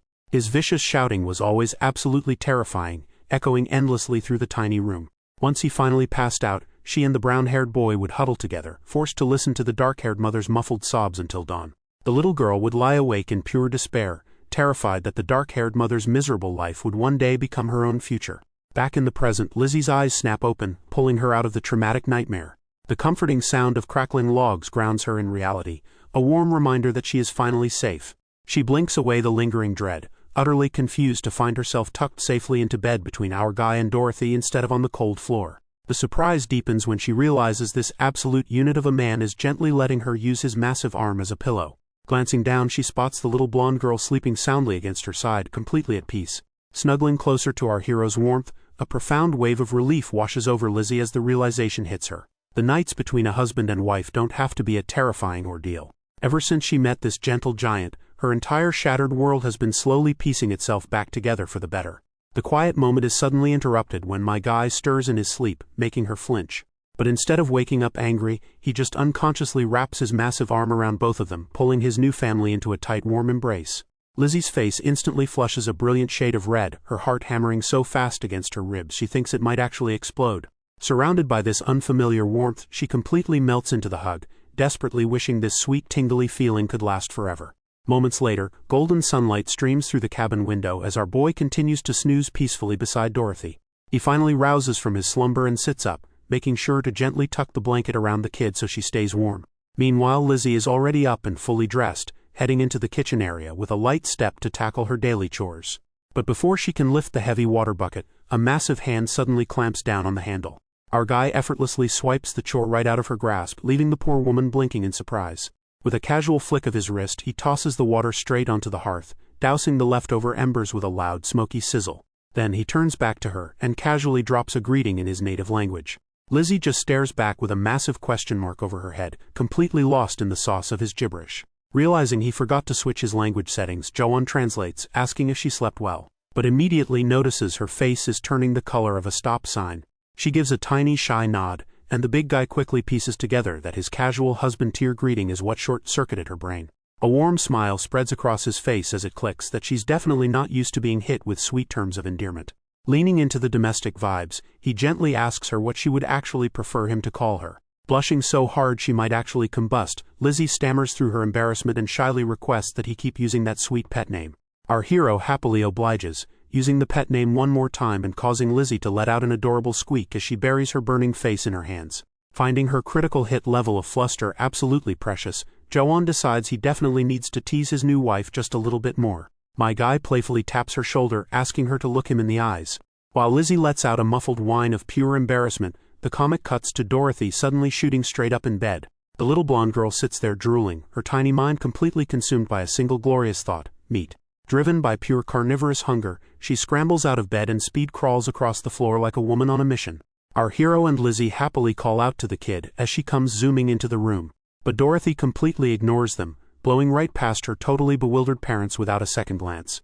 Her eyes sparkle like literal stars as she locks onto her target, a massive chunk of meat resting on a barrel. She dives for the prize, ending up hilariously stuck headfirst in the barrel while her parents just watch the chaos in total amusement. Even completely upside down, she looks up at her dad and stubbornly demands her breakfast, making Jo-won burst into hearty laughter. She flails her little legs in the air, chanting for meat like it's her absolute lifeline. Smiling fondly at his daughter's ridiculous antics, our boy decides it is officially time to get serious about hunting. Armed with an axe, he marches right into the sunlit forest, fully ready to throw down with another giant wolf if it means keeping his family fed. He hefts his axe, feeling a whole lot more confident now that he's actually packing a reliable weapon. But as he ventures deeper into the trees, the shadows lengthen and a sudden chill shoots straight down his spine. Our hero stops dead in his tracks, wondering why the atmosphere has suddenly turned so incredibly heavy. His knuckles turn white around the handle, his lungs screaming as if all the oxygen just got sucked right out of the open forest. Bracing for impact, he fully expects some towering nightmare-fuel monstrosity to come bursting out of the brush. Yet instead of a roaring beast, the only sound breaking the silence is the dragging thud of limping footsteps. My guy just blinks in utter confusion as the silhouette draws nearer. Out of the gloom steps the hooded old man, draped in a dark, heavy cloak. He has a scraggly gray beard, his dark eyes locked dead onto Jo-won as he hobbles forward. Feeling an unnatural, bone-deep freeze radiating from the stranger's stare, our boy raises his weapon and demands to know exactly who he's dealing with. Deep in the woods, an unseen tracker scopes out the absolute bloodbath left behind from our boy's desperate brawl. The hooded old man steps into the clearing, reading the massive tracks and confirming that whoever packed up this giant beast was flying solo. Having spent days spying on Jo-won's cabin, the elder notes that the absolute unit of a woodcutter didn't even know which end of an axe to hold. The math just isn't mathing for him. How could a total novice with zero hunting skills possibly solo a raid boss level wolf? Shaking his head in disbelief, the elder knows even a seasoned pro would get absolutely folded trying to survive that encounter unarmed. Suddenly, a sharp sound violently yanks his attention away from the crime scene. Eyes narrowing, he decides he needs to push deeper into the forest to confirm his wild suspicions. Catching up to the source of the noise, his gaze locks onto Jo-won's arm bearing 3 deep jagged claw marks. He recognizes the unmistakable bone-crushing strike of a giant wolf, but the wound is unnaturally clean, completely lacking the fatal infection that should have sent my guy straight to the grave. Staring at our hero, the elder deduces that with shredded muscles and exposed bone, the man shouldn't even be able to stand, let alone walk around like it's a casual Tuesday. Swallowing hard, the hooded old man stares up at the towering man, a crazy theory clicking into place. Could this guy actually be a ridiculously rare mage? In his mind's eye, a vision flashes of legendary spellcasters wielding fire, light, and lightning. Mythical powerhouses that commoners in this brutal world rarely ever get to witness in their lifetimes. If this absolute unit is secretly packing high-tier magic, the hooded old man's brain immediately starts spinning up some incredibly dark possibilities. A sinister purple light flares in the elder's eyes as the realization hits him. The ultimate cheat code for his master plan just walked right into his lap. Staring down our guy in the sunlit clearing, he knows this is it. The once-in-a-lifetime shot at bloody revenge he thought he'd take to the grave. Meanwhile, Jo-won narrows his eyes at the stranger, his danger sense absolutely screaming that something is deeply off about this creepy woodland encounter. The old man remembers it clearly. Decades before he became a washed-up shadow of himself, he was a vigorous young ranger with his whole life ahead of him. Back in those days, surviving the brutal wartime draft as a forest ranger wasn't just a duty, it was the ultimate stepping stone to becoming a powerful noble's right-hand man. Fueled by pure ambition, the the young man ditched his father's shadow and struck out on his own to grind his way up from a lowly village woodcutter. He quickly set up shop in a peaceful valley, eyeing the towering peaks that were absolutely loaded with untapped resources. But the early game was a brutal grind, with every commoner fiercely competing for scraps of firewood at the safe edges of the forest. Refusing to settle for the leftovers, the ambitious ranger made the fateful call to push his luck and venture way deeper into the treacherous peaks. He had no idea the locals avoided the deep woods for a very good reason, completely ignorant to the ironclad rule that a lord's contract required a ranger to have all 4 limbs firmly attached. Venturing deeper into the pitch-black forest, he was completely unaware that his grand dreams of nobility were about to be permanently shattered in one brutal instant. Frozen in the pitch-black woods, the young ranger could only listen in sheer terror as heavy dragging footsteps closed in through the brush. A massive hulking goblin materialized from the shadows, its yellow eyes burning with pure malice. Completely defenseless, he could only watch in absolute horror as the monster backed him against a tree. That night he discovered the horrifying truth of the deep mountains. These creatures survived by kidnapping human women to breed their monstrous offspring. The massive beast grabbed the young ranger by the shoulder from behind, sealing his grim fate. He screamed in pure agony as the monster brutally tore into him, permanently crippling his leg and destroying his future. He barely survived the ordeal, spending the rest of his miserable life festering in a dark room with a ruined limb, utterly consumed by hatred. For decades he lived as a broken shell among the villagers, kept alive by a single burning thought: vengeance. He swore to endure whatever it took, just to live long enough to see the day he could burn that goblin den to ash. Back in the present, the hooded old man stares at Joan, absolutely convinced he has finally found the ultimate weapon for his revenge. Our boy boasts the towering physique of an absolute unit and raw strength that completely breaks the local power scaling. Combine that with an absurd, game-breaking regenerative ability that heals fatal wounds in mere days, and the old-timer is looking at a walking cheat code. The elder knows this absolute unit has the potential to become the greatest monster hunter alive. He knows the goblins are currently biding their time deep in the mountains, but the second they run out of women, they will inevitably raid the village. Stepping forward, the veteran resolves to forge the giant into an exceptional killer before that bloody day comes. Flashing a deceptively warm smile, the old man plots to trick Joan into a magically binding contract before ever dropping the truth about the goblin nest. Completely unaware of the trap, our guy bows respectfully, offering a polite greeting in his foreign tongue. But the old-timer's sharp eyes catch the subtle detail. Even mid-bow, my guy keeps his center of gravity shifted back, fully primed to strike or flee at a moment's notice. Undeterred by the defensive stance, the elder formally offers to take the big man on as his personal apprentice and teach him everything he knows. Our hero just stares back in utter blank confusion at the sudden, unprompted career counseling. Cut to the next morning, where Joan wakes up to the incredibly wholesome sound of Lizzie and Dorothy cooking breakfast by the fireplace. Even with the peaceful domestic vibe, his protective instincts flare up as he immediately checks the window. Outside, he spots the old man approaching the cellar door, and Joan's guard instantly spikes. Glancing back at Lizzie and Dorothy, our boy makes a hard rule right then and there. He is never letting strangers into this house when he isn't around to protect them. Stepping outside to intercept the elder, our hero nearly jumps out of his skin when he realizes the guy is already looming right at the threshold. The hooded old man flashes a warm, closed-eye smile, but Joan's internal scam radar is instantly pinging. In his mind's eye, a grim vision flashes. A slick corporate HR manager back on Earth, weaponizing that exact same friendly grin to lowball a salary negotiation. Still, my guy slings his hunting sack over his broad shoulder, deciding he just has to bite the bullet and learn the ropes if he wants to put food on the table.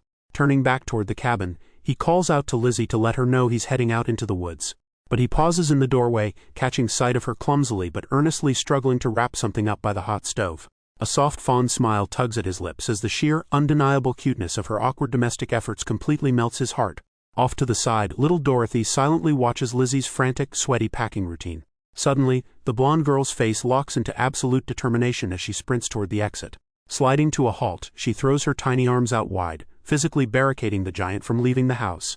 Bro is completely caught off guard, at least until Lizzie rushes up behind him clutching a carefully wrapped lunchbox. With a shy blush, she gently tucks the meal into his bag, softly telling him that he needs to eat properly while he's out working. A warm smile spreads across our hero's face, deeply moved by the simple, genuine care of his new family.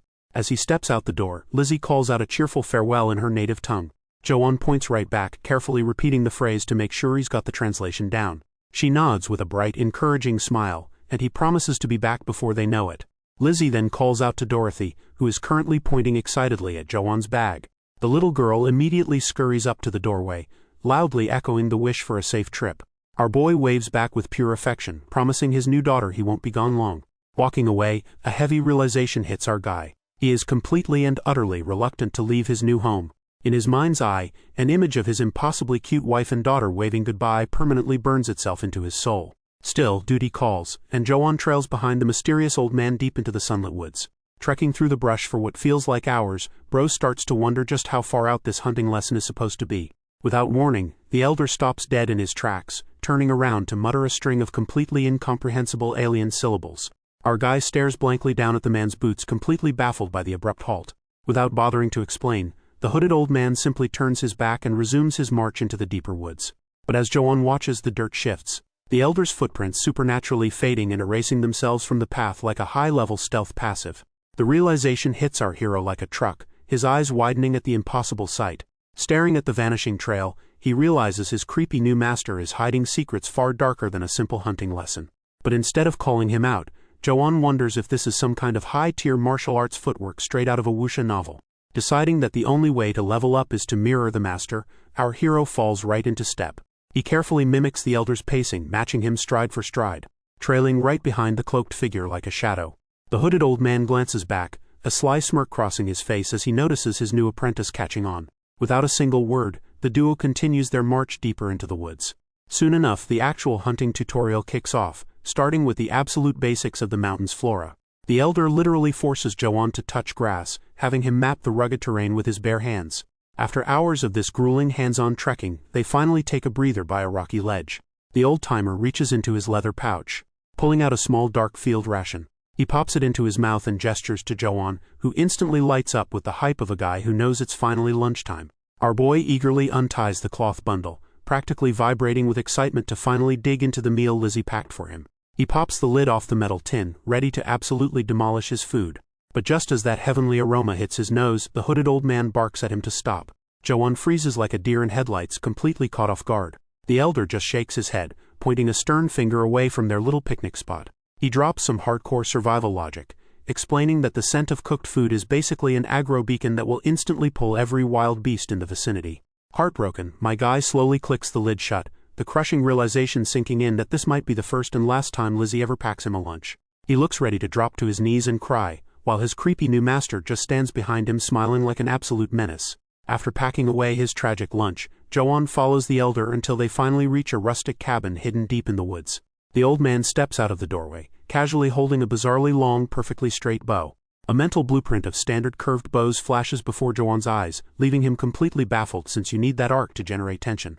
Staring at the weapon, our hero seriously questions how anyone could possibly fire an arrow from a rigid piece of wood.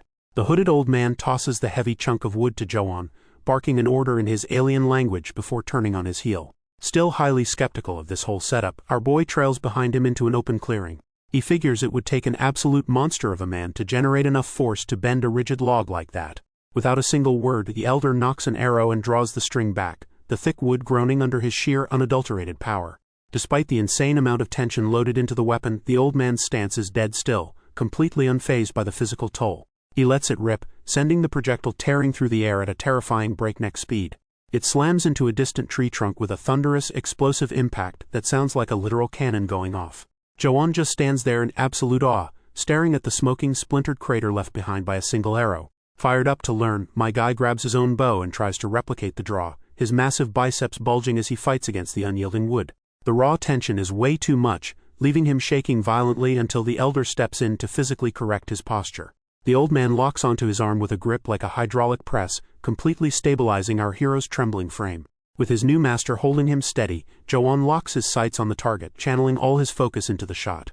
The rest of the day is an absolute blur of intense training, with our boy acting like a sponge to absorb every single piece of survival knowledge. He pushes his physical limits to the absolute brink, knowing he has to become completely self-sufficient out here in the wild.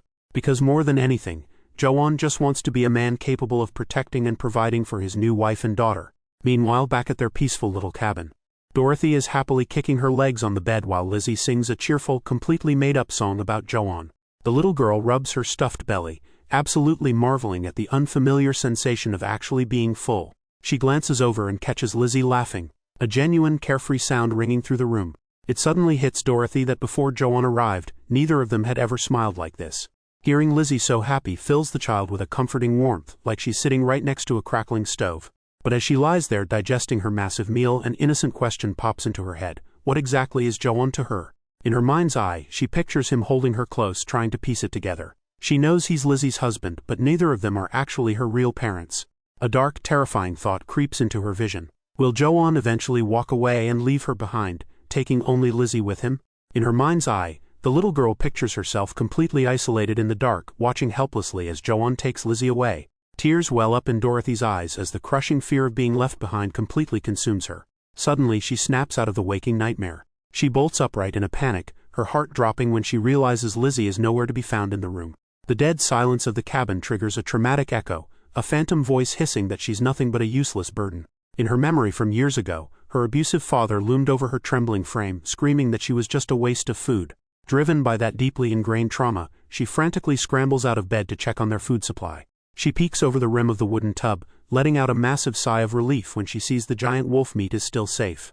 But that momentary peace is instantly shattered by an aggressive, booming shout echoing from outside. Dorothy violently flinches, absolutely terrified by the threatening tone. Trembling like a leaf, she cautiously pushes open the small wooden window to investigate the commotion. Her blood runs completely cold when she spots 3 armed local thugs standing right in their front yard. In a painful memory from years ago, she watched these exact same scumbags beat her father, a vicious cycle that always ended with him taking his bruised ego out on her and Lizzie. Back in the present, absolute panic sets in as the horrifying realization hits her. What if they beat her stepmother to death? Outside, the blonde thug violently grabs Lizzie by the shoulder, demanding to know where the mouth-watering smell of meat is coming from, and accusing her of being a thief. She desperately stammers out that her new husband hunted it, but the thug just laughs in her face, completely dismissing the idea that anyone could casually bag game in these woods. His brown-haired buddy steps up to run the ultimate guilt trip, aggressively reminding her that they supposedly saved her life by arranging her new marriage after her first husband died. Completely ignoring her tearful denials, the goons decide they're going to raid the cabin to see what else this supposed thief has stashed away. Tired of talking, the blonde leader violently shoves Lizzie straight into the dirt, clearing the path to force his way through the front door. The 3 intruders step into the dimly lit home, their greedy eyes scanning the room like vultures looking for an easy meal. It doesn't take long for them to spot the absolute unit of a giant wolf pelt, resting right in the corner. Dollar signs practically flash in their eyes as the blonde thug runs his hands over the fur, realizing this single monster drop is worth an absolute fortune. Drunk on the prospect of a massive payday, he orders his crew to completely tear the place apart and search every single inch for more premium loot. Meanwhile, huddled under the bed, little Dorothy clutches herself in absolute terror, trembling as the greedy intruders ransack her only safe haven. She clamps both hands over her mouth, praying the shadows keep her hidden from the nightmare tearing through her home. But before the thugs can lay a single finger on the prize, Lizzie bursts into the room, throwing herself squarely between the raiders and the massive fur. Tears stream down her face, but she refuses to yield an inch, fiercely declaring that this belongs to her family now, ready to defend their hard-won happiness at all costs. The blonde thug gets right in Lizzie's face, mocking how she used to be nothing but a silent victim. He viciously backhands her across the face for daring to show some spine now that she has a husband backing her up. The brutal strike sends Lizzie crashing hard against the wooden floorboards. A painful groan escapes her as the metallic taste of blood and the raw sting of humiliation wash over her. Blinking through her daze, she spots little Dorothy huddled in the corner. Swallowing the pain, Lizzie bites her tongue, refusing to cry out and traumatize the kid any further. But a sudden shift from the intruders makes her flinch in terror. Dorothy watches with wide, horrified eyes, completely paralyzed by the same deep-rooted fear that used to keep her hidden away. Tears spill down the little girl's cheeks as the crushing weight of her own helplessness completely breaks her. Looming over Lizzie, the thugs laugh off the threat of her giant husband, figuring his complete lack of the local language makes him a non-issue. Still, they aren't entirely stupid. They know provoking a mountain guardian is a fatal mistake if they actually get caught. So to keep their home invasion off the radar, the blonde leader violently yanks Lizzie up by her arm. The blonde leader tosses the heavy lifting to his crew, violently yanking Lizzie along as his personal prize. Dragging the pleading woman toward the door, he drops a sickening ultimatum. If she breathes a word of this to her husband, they'll come back in the dead of night and burn the cabin to ashes. The thugs just cackle, hauling their stolen jackpot and their terrified hostage out into the daylight. Still huddled behind the furniture, Dorothy watches them leave, the horrifying realization clawing at her that Lizzie is in mortal danger. Terrified of losing her only mother figure, the little girl breaks her golden rule to stay hidden and scrambles out from the shadows. She gasps at the empty, violated doorway. A wail of absolute shattering despair rips from her tiny throat. Climbing onto a crate, she screams out into the void for the only person in this world who can save them. Jo-won. But through the window and her own falling tears, all she can see is the men dragging Lizzie away into the unforgiving tree line. Meanwhile, deep in the forest, our hero is completely oblivious, stretching his sore muscles after a grueling but satisfying day of training. Suddenly, his heavy boots skid to a dead halt in the dirt. The hooded old man stops ahead of him, raising a silent finger to point back toward the village. Our guy gives the old-timer a quick, polite bow of gratitude for the day's lesson.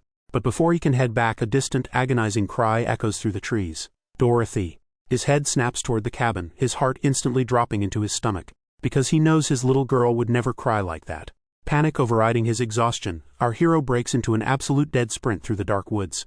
He bursts into the clearing just in time to catch those 3 local scumbags hauling Lizzie away into the brush. A suffocating, murderous rage instantly ignites within him, his eyes glowing with a terrifying blue light. Startled by the heavy footsteps, the kidnappers turn around. But before they can even process his arrival, Joan's massive fist completely caves in the reddish-brown-haired thug's face. The guy drops like a sack of bricks, out cold before his body even hits the dirt. Lizzie gasps his name, tears of absolute relief flooding her eyes at the sight of her savior. Joan doesn't say a single word, advancing on the remaining 2 like an unstoppable force of nature. Without missing a beat, our boy snatches the dark-haired thug right by the back of the neck, and introduces his face to a devastating, bone-crunching knee strike. The second attacker crumples backward, hitting the dirt and groaning in a fresh pool of his own blood. Desperate and out of options, the blonde leader throws a wild, sloppy haymaker. But Joan effortlessly ducks under the swing, driving his massive shoulder straight into the man's gut. With terrifying ease, he hoists the thug completely off his feet, and slams him spine first into the ground with earth-shattering force. Pinning the gasping leader by the throat, my guy raises a colossal fist. He brings it down like a sledgehammer, determined to teach this trash a lesson they will never forget. Enveloped in a menacing blue aura, Joan resolves to engrave absolute primal terror into their very souls. Lizzie can only watch in stunned silence, completely overwhelmed by the sheer brutality of her gentle giant. She cries out his name, making the hulking man pause mid-strike.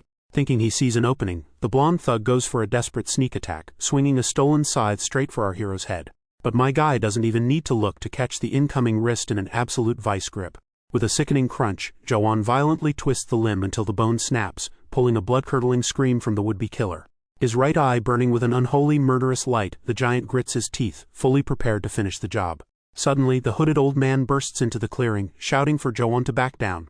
The veteran ranger physically grabs our boy's arm, desperately trying to restrain the enraged powerhouse before he commits murder. Pointing frantically toward the cabin, the old master demands the giant look at what his unhinged bloodlust is actually doing to his family. Lizzie stands completely frozen in the clearing, her face pale and stricken with absolute shock. And hiding in the distance, little Dorothy is sobbing uncontrollably, utterly terrified by the monster her savior has just become. That sight hits Joan harder than any physical blow ever could, freezing him dead in his tracks. The suffocating, violent aura immediately dissipates, melting away into the cool forest air. Staring at the man who just saved them, the realization claws at Lizzie that this gentle giant harbors a terrifying fury, one that briefly mirrored the brutality of her abusive late husband.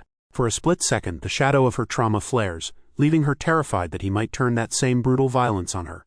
But the moment she looks up into our hero's face, every ounce of that fear evaporates. There is absolutely no malice in his gaze, only a raw, desperate need to keep her safe. Instead of anger, our boy looks down at her with heartbreaking guilt, absolutely terrified that he has just ruined whatever trust they had built. He softly calls her name, and Lizzie can't help but wonder why a man with such overwhelming strength cares so deeply about her reaction. She clutches at her bodice, feeling her own heart racing against her ribs. The realization suddenly hits her that her body is trembling involuntarily from the adrenaline crash, making him think she's terrified of him. Seeing the profound wounded look in my guy's eyes completely shatters her heart. She desperately wants to tell him she isn't scared, but the language barrier stands between them like an impenetrable wall. So, calling out his name with sudden determination, she decides to show him instead. She steps right up to the towering man and gently takes his massive bruised hands into her own. And the second she feels the gentle warmth radiating from his battered knuckles, every last lingering doubt completely vanishes. She knows with absolute certainty that as long as she stands by his side, no one will ever be able to hurt her again. Slowly, she lifts his battered hand and presses it tenderly against her blushing cheek. And with tears of pure, overwhelming relief welling in her eyes, she smiles up at our hero and whispers a heartfelt thank you. As Lizzie gently presses her cheek against his battered hand, our boy tenderly pats her back, utterly bewildered as to why she's the one feeling so grateful. In his mind, he's the one who should be on his knees thanking her for giving him the family he's always dreamed of. But their quiet moment is suddenly shattered by a sharp gasp. They turn to find little Dorothy in the doorway, her large golden eyes welling up with fresh tears. Lizzie gasps, immediately pulling away from the embrace. She sprints back toward the cabin, her heart pounding as my guy follows close behind. Bursting through the door, she reaches out to the trembling child, desperately asking if she's hurt. But as she takes in the trashed interior, her expression shifts to pure shock. In front of her, Dorothy stands completely frozen, her tiny body shaking like a leaf as she begins to sob. In her memory of the fight, Jo-won brutally punched the blonde thug in the face, splattering blood in a terrifying display of violence. Back in the present, a traumatic vision flashes behind the girl's eyes, the face of Lizzie, covered in dark, swollen bruises from the men who were supposed to protect them. Terrified that crying will only earn her a beating, the poor kid desperately tries to swallow her sobs. Staring up at Lizzie, her little mind races with the agonizing fear that she's about to be abandoned and treated like a ghost all over again. Unable to hold the panic in any longer, she reaches out her tiny arms, tearfully apologizing for hiding instead of helping. The poor kid takes all the blame onto her own shoulders, begging the only mother figure she has left not to leave her alone. Hearing that absolutely shatters Lizzie's heart, and she drops straight to her knees to pull the sobbing child into a fierce protective embrace. With tears streaming down her own face, she explains that she only pretended not to know Dorothy earlier because she was terrified those monsters would notice her hiding spot. Squeezing the little girl tight, she promises her that she has absolutely nothing to feel guilty about. Pulling back to wipe away the tears, Lizzie gently tells her that everything is fine now, because her papa is here. That brings the waterworks to a screeching halt as Dorothy blinks in innocent confusion, pointing out that Jo-won is Lizzie's husband, not her dad. Letting out a warm chuckle through her tears, Lizzie patiently breaks down how their new family dynamic works. She reminds the kid that since she is officially her stepmother, that automatically makes her new husband Dorothy's papa. Mind completely blown, the little girl turns her gaze toward the massive, imposing man standing out in the forest, tentatively testing the word on her tongue. She whips her head back to Lizzie to ask if this giant really is her new dad, and her stepmom nods, promising that Jo-won is absolutely nothing like the abusive men from their past. Gently patting the kid's head, she assures her that our boy isn't someone who hurts them. He's someone who protects them. In her memory, the image of his brutal knee strike replays, but this time it doesn't look like senseless violence. She finally realizes he was just answering her desperate cry for help. Back in the present, all the terror instantly drains from her little body as she springs to her feet. Rushing straight to the window, she excitedly screams out for her papa at the top of her lungs. Staring out at the towering giant, she is completely awestruck by the realization that this massive, terrifying man is actually her ultimate protector. Without a second thought, she bolts right out the cabin door. As she sprints across the grass, she reaches out for the man who gave her gentle hugs and a beautiful new name. Her face lights up with pure, unadulterated joy at the thought that this wonderful man is officially her father. Out in the yard, our hero's eyes widen in absolute shock as he hears the little girl calling out to him. He drops to one knee just in time to catch Dorothy as she launches herself right into his arms. And even though he still can't understand a single word she's saying, the overwhelming love in her voice is more than enough to bring tears to the big guy's eyes. So he stands up, holding his new daughter securely against his broad chest. But as he holds her close, a sudden, unmistakable scent hits his nose. Feeling the dampness soaking through her pink dress, he realizes the poor girl was so utterly terrified by the thugs that she actually peed herself. Yet looking down at her radiant, innocent smile, our boy can't even bring himself to care, simply resolving to get her cleaned up before she catches a cold. Right on cue, Lizzie rushes over, her face glowing with absolute relief as she joins them in the trees. She throws her arms around both of them, pulling her new family into a tight, heartwarming embrace that finally washes away the nightmare of the morning. The beautiful, tear-jerking moment is suddenly derailed when Dorothy's eyes go wide with sheer panic. Screaming about the stolen meat, she abruptly wriggles out of Jo-won's grip and bolts back toward the yard. Completely ignoring the groaning, broken thugs scattered across the grass, her tiny legs carry her as fast as they can go. Skidding to a halt in front of the heavy wooden bucket, her golden eyes lock onto the precious food. Gritting her teeth, the little girl grabs the handle and pulls with all her might. Unfortunately, the payload is way too heavy for a kid her size, and she immediately loses her balance, toppling backward. Seeing her tip, Jo-won and Lizzie instantly sprint forward in a total panic. But fueled by a sheer, unyielding obsession with meat, Dorothy miraculously catches herself mid-fall, her eyes going completely blank with pure determination. Our hero can only watch in absolute disbelief as the tiny child somehow starts dragging the massive bucket across the dirt. He sweat drops at her terrifying dedication, while Lizzie just bursts into warm, relieved laughter beside him. Stepping up right behind the struggling kid, Jo-won effortlessly lifts the heavy payload with a single hand. Freed from the weight, Dorothy throws her arms wide, staring up at the giant in absolute starstruck awe. My guy chuckles to himself, realizing that becoming this kid's ultimate hero is as simple as providing a solid meal. The wholesome moment breaks when Lizzie claps her hands, snapping them out of their daze and ordering the food brought inside. Pointing toward the open door, she urges Jo-won to get Dorothy out of the dangerous forest. Eagerly chanting about her dinner, the little girl waddles into the cabin, with her new dad following close behind. Setting the bucket down safely indoors, Joan leans against the doorframe and lets out a massive heavy sigh of relief. But the second his gaze shifts back outside, his expression instantly darkens, his eyes locking right back onto the three thugs still groaning in the dirt. The suffocating aura explodes right back out of him, his eyes flaring with a terrifying purple light as he seriously contemplates finishing the job. But before he can take a single step, the hooded old man suddenly materializes out of nowhere, throwing an arm out to physically block his path. The veteran ranger shakes his head, sternly warning our hero that catching a murder charge today is strictly off limits. Joan squeezes his eyes shut, his massive fist trembling as he forces the bloodlust down, acutely aware that getting arrested would just drag him right back to the slave market. He glances back toward the cabin where Lizzie is watching, reminding himself that he isn't a solo act anymore. He has a family to protect. So instead of ending them, the giant stands tall over the broken trash mobs, delivering a chilling ultimatum.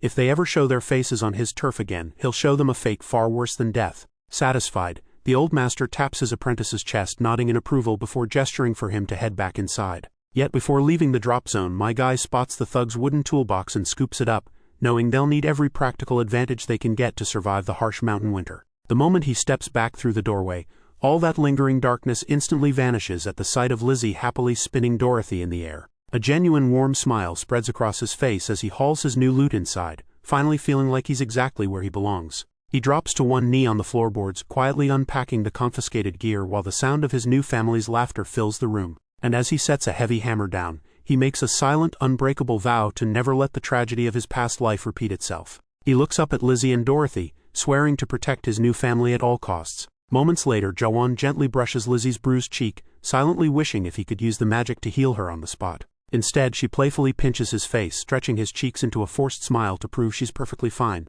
The awkward look on his face is enough to make her burst into laughter, instantly melting the heavy mood. Then, without a word of warning, he sweeps her right off her feet into a smooth bridal carry. She casually mentions how cold the floor is, but the moment the words leave her mouth, Joan completely freezes.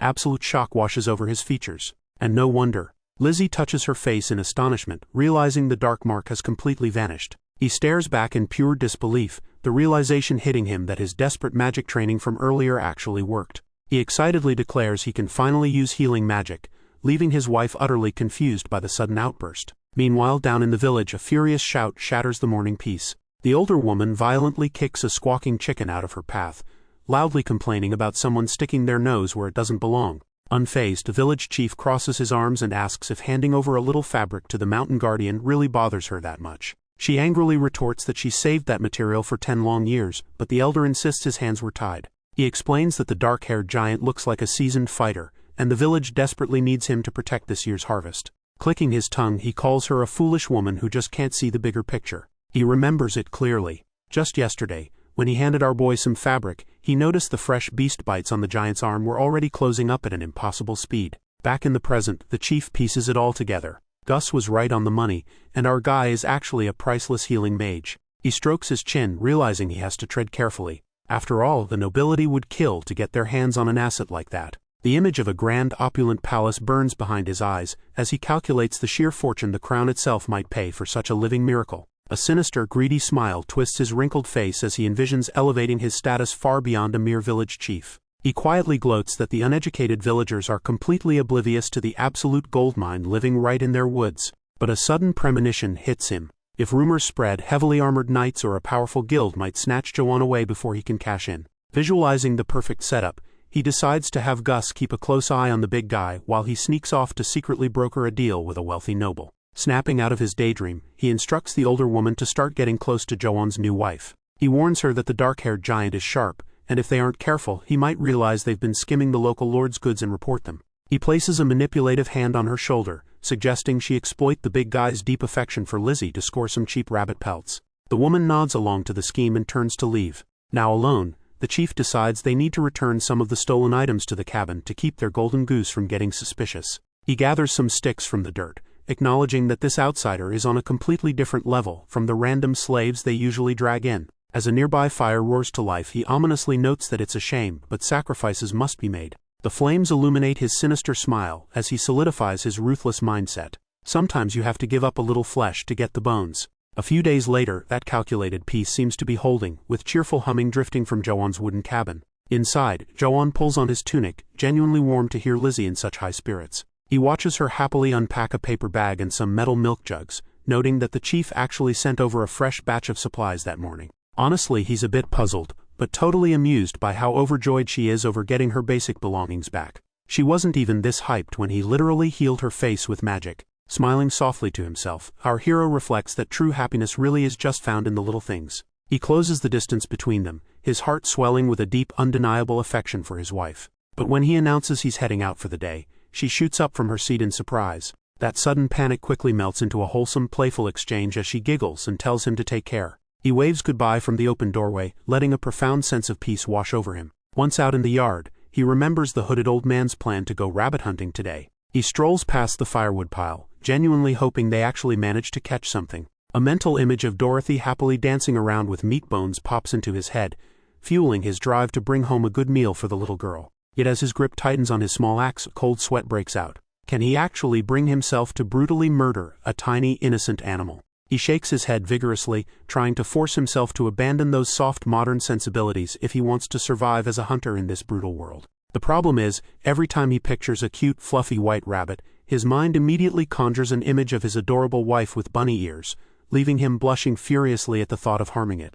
He looks up into the bright green canopy, sending a quick prayer to the universe that if they do find a target, it's at least completely hideous. Suddenly, a terrifying shadowy creature with glowing red eyes and a single sharp horn emerges from the bushes, granting that wish in the absolute worst way possible. Our boy wipes the sweat from his brow after wrapping up his morning chores. With the water drawn and the firewood stacked, he realizes he's actually got some rare free time on his hands. So he stretches out under the warm sun and decides it's the perfect time to grind some magic practice. He looks down at his palms, noting that while popping a quick heal has become second nature, he still can't produce a single spark of offensive flame. In his mind's eye he pictures that desperate knight, choking out the pale-fanged monster as his hand blazed with a fierce burning aura, which makes him wonder if the magic only answered his call because his HP was literally flashing red. Shaking off the thought, my guy takes a deep breath and tries to consciously channel his inner mana. He thrusts his hand forward and confidently calls out a classic fire spell. Yet nothing happens at all, leaving him standing there in a painfully awkward silence. He pictures how hyped Dorothy would be to see a flashy pyrotechnic display,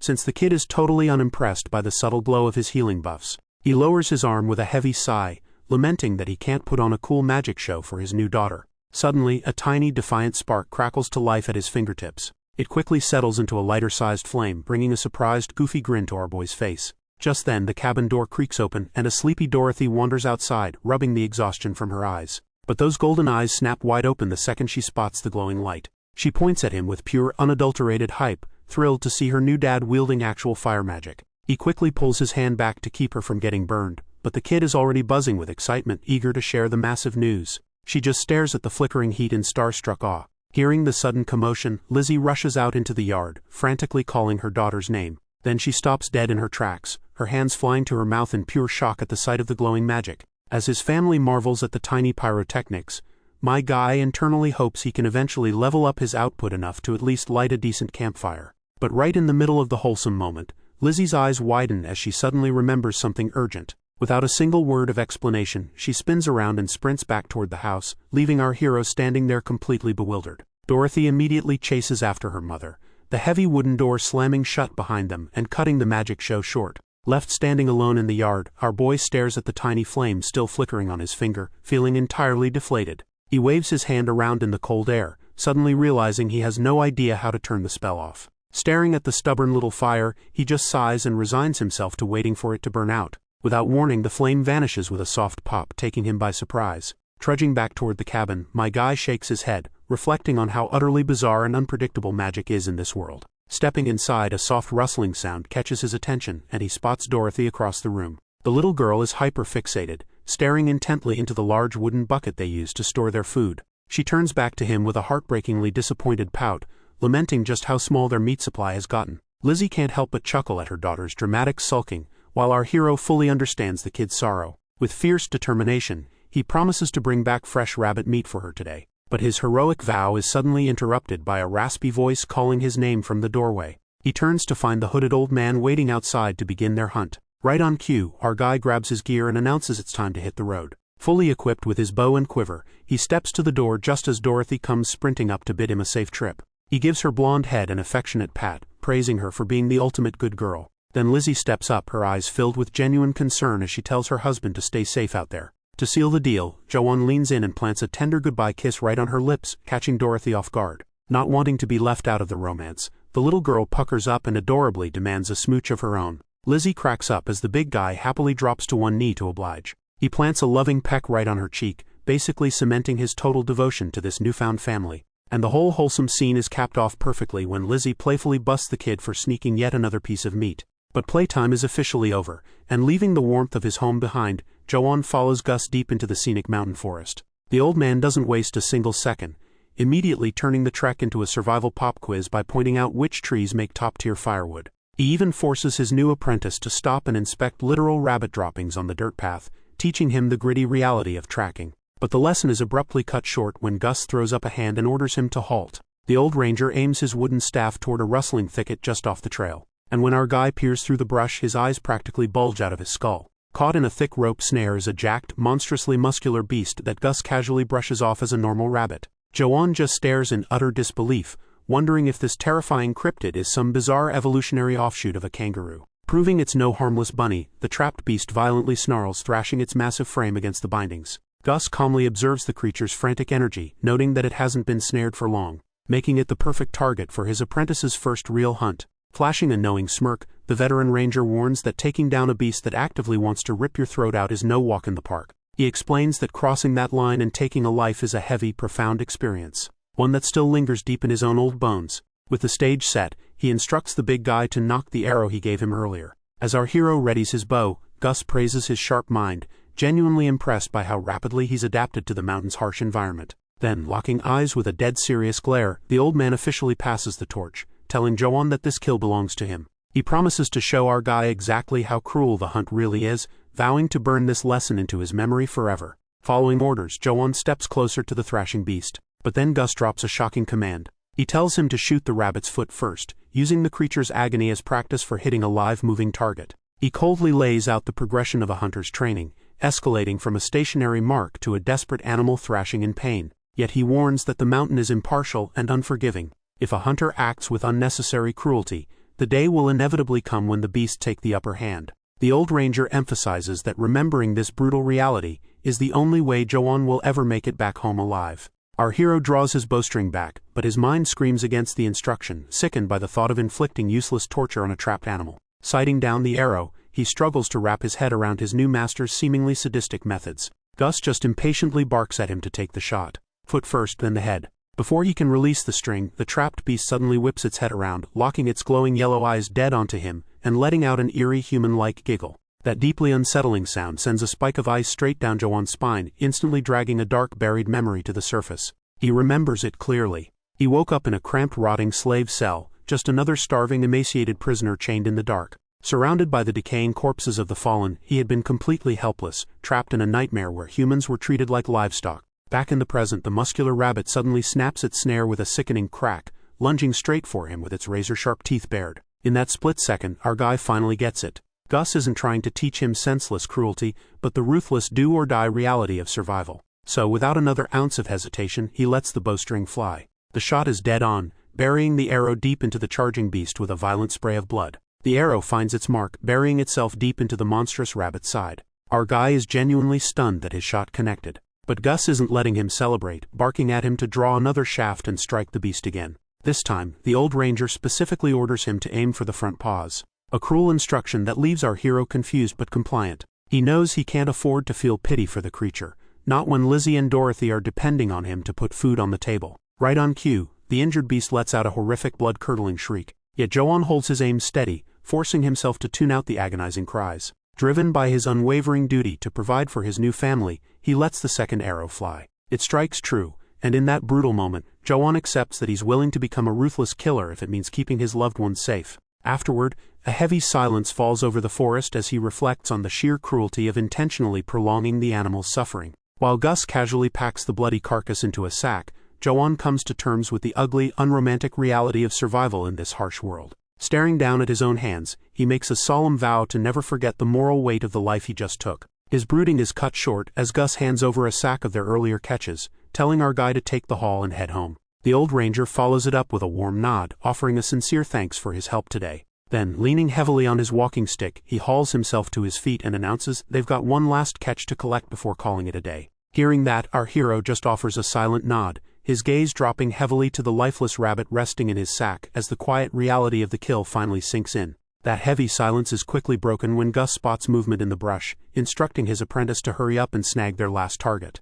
Though the old man notes this one looks a bit different from the rest. But as they move on to their final catch, our guy suddenly stops in his tracks, struck by a sudden realization. Instead of just slaughtering their next target, he pitches the old man a long-term survival strat: capture it alive and breed it, securing his family a steady, sustainable food supply for emergencies. Though, since his vocabulary is still basically non-existent, pitching that master plan requires a whole lot of frantic hand-waving and broken caveman speak. Watching this absolute unit of a man flail around like a toddler, Gus actually has to stifle a laugh. Amused, the old ranger finally caves, giving our boy the green light to bag the bizarre creature alive. Gus hands over a heavy sack with strict orders to bring the prize back breathing, and Joan snatches it up without hesitation. With the old ranger watching from the sidelines, he locks onto his target. Sacking his pride for a minute, our hero creeps forward through the brush with an open burlap bag. His target is a strange little white furball sitting completely oblivious in the weeds. With the live catch secured, the scene shifts back to the peaceful wooden cabin. Inside, standing by the window with Gus, Joan reflects on the hollow existence he left behind.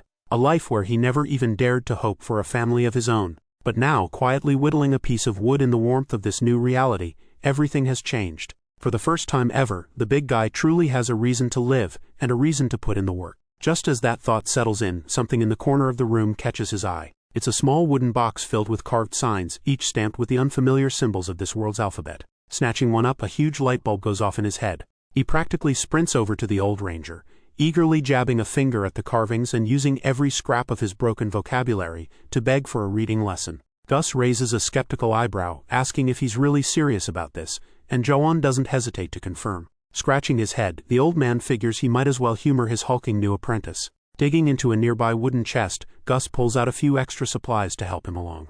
He hands over a bundle of carved wooden signs, and our boy is absolutely buzzing with excitement as he begs to start right away. Giving a resigned sigh, the old ranger tells him to follow, and Joan falls in step without missing a beat. Soon enough, the absolute unit of a man is hunched over a tiny desk, awkwardly gripping a quill as he painstakingly practices his letters on parchment. Watching him work, Gus can't help but wonder what a brute like him even needs to read for. The sight of those wooden signs brings back memories of his own youth. He'd originally bought those very materials hoping to earn military merit and land a cushy job with a noble. But looking down at his ruined leg, a bitter wave of regret hits him.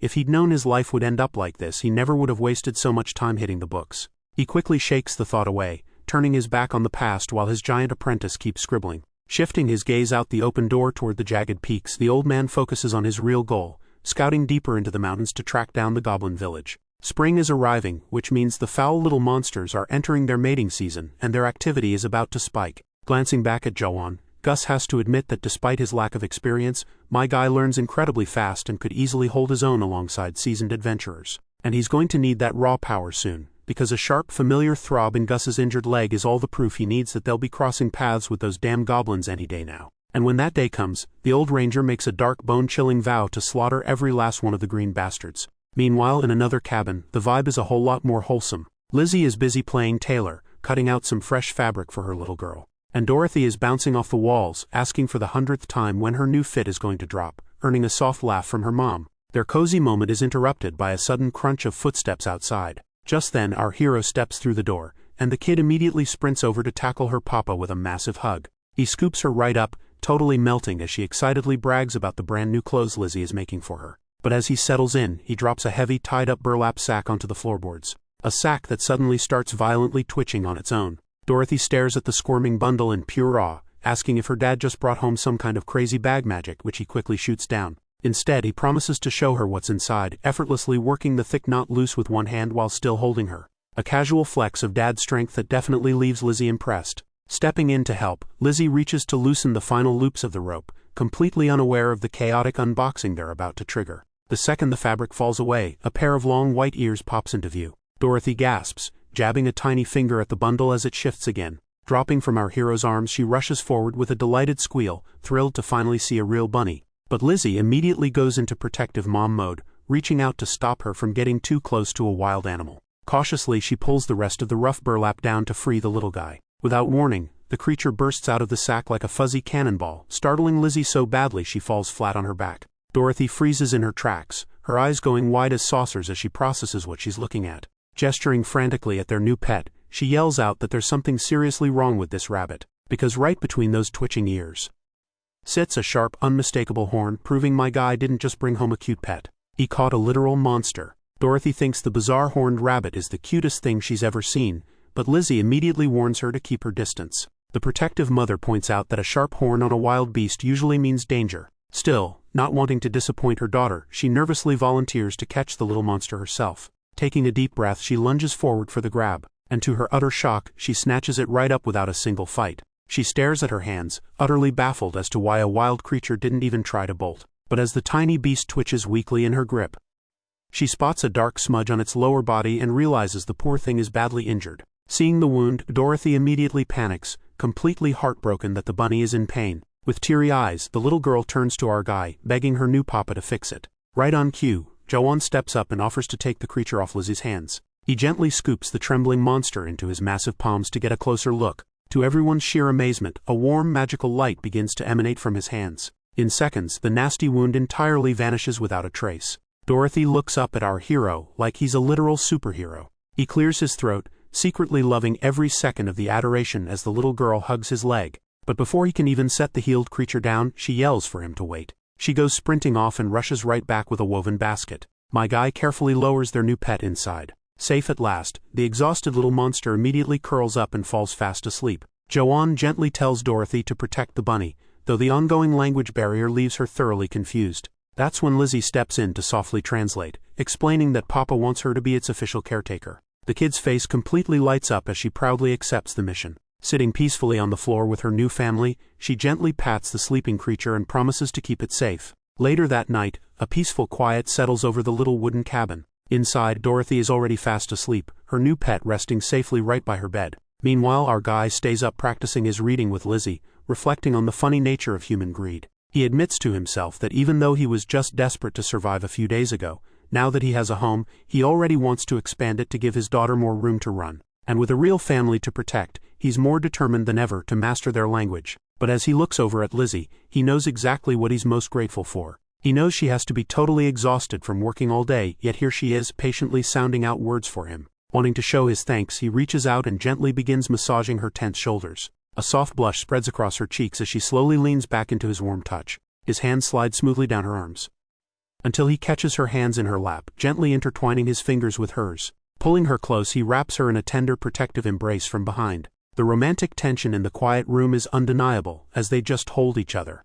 And with a soft breath, the lantern is blown out, leaving the two of them in the peaceful dark. Meanwhile, far from that cozy cabin, a carriage rattles down a sunlit forest path the very next day. Inside, the passengers are packed together like sardines for the grueling journey to the city. Among them is the village chief, chuckling darkly to himself as he endures the cramped ride. He remembers it clearly. Our guy stood over that defeated blonde thug like an absolute mountain of muscle. Back in the present, the old man knows that healing mages are usually small and frail, making a powerhouse who can regenerate wounds information worth its weight in solid gold. But his greedy scheming is suddenly interrupted when the other travelers start gossiping about summoned heroes. Squished between them, he listens as they discuss wild rumors that the neighboring enemy nation might have just summoned a legendary savior of their own. One of the men scoffs at the idea, wondering how anyone would even recognize a mythical figure from hundreds of years ago anyway. Hearing this lore drop, the elder starts sweating bullets, suddenly remembering just how dangerously close their little village is to the enemy border. Panicked by the very real threat of an invasion, he resolves to sell the giant's secret as fast as possible, grab his cash and flee before war breaks out.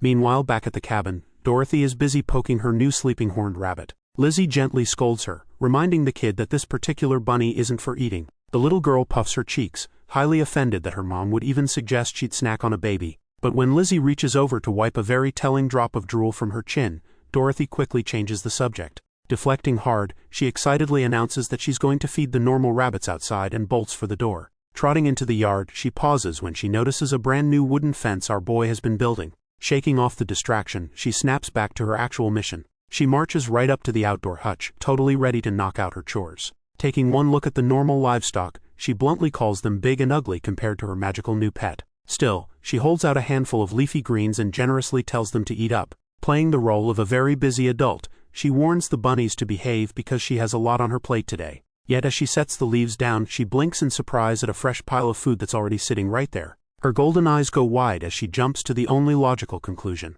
She must have just used magic. A vision takes hold of her. In her mind's eye, she instantly pictures herself conjuring a literal mountain of meat, earning a standing ovation from her awestruck parents. Back in the present, totally oblivious to the fact that someone else already fed the bunnies hours ago, the little girl cheers for her own imaginary prowess. Meanwhile, inside the cabin, the mood is much heavier as Lizzie sits on the floor, anxiously hugging the giant wolf pelt. A merchant carriage is scheduled to pass through the village soon, and she knows the massive hide would fetch a premium price. She pictures our hero finally outfitted in proper clothes and sturdy boots, along with a desperate haul of the basic cooking supplies they so severely lack. Back in the present, looking down at the single measly rabbit pelt lying beside her, she knows it won't be nearly enough to trade for what they need. She grips the dark fur tightly, entirely unable to part with Joanne's very first hunt. Making a resolute decision, she reaches back and ties her beautiful long hair into a tight ponytail. Then, with a trembling hand, she picks up a pair of sharp scissors. Later that afternoon, our hero finally calls out from the doorway, returning home from his training. Dorothy immediately tackles him with a joyful hug, which the giant warmly returns as he drops to one knee. But when he stands back up to greet Lizzie, his eyes go wide in pure shock. Because to afford the supplies they desperately need without selling his prized wolf pelt, she has chopped off every last lock of her beautiful hair. Our hero stares in pure shock at Lizzie's suddenly missing hair. Right beside him, Dorothy frantically circles her mother, demanding to know where it went. The little girl crosses her arms with a pout, mourning the loss of those pretty long locks. But Joanne immediately pieces together the heartbreaking reason behind the new cut. He steps toward his wife, his voice heavy with emotion as he calls her name. Gently stroking her shortened hair, the giant offers a sincere apology for the sacrifice she had to make. Lizzie is entirely taken aback by his unexpected empathy. After all, in this unforgiving world, a woman's hair is usually nothing more than a desperate commodity, grown out solely to be bartered away for survival. Yet right now, Joanne's tender comfort entirely overwrites that grim reality, bringing warm tears to her eyes. Throwing her arms around him, she realizes she isn't sad at all. She's incredibly happy. Watching them, Dorothy beams at her parents' heartwarming embrace. A little later, the family prepares to head out, with the giant strapping Dorothy into a wooden carrier on his back, and offering to carry Lizzie too. She politely declines the free ride, so he just hoists his thrilled daughter up instead. With everyone ready, the trio sets off together down the sunlit forest path. It isn't long before the trees give way to a bustling, heavily populated mountain town.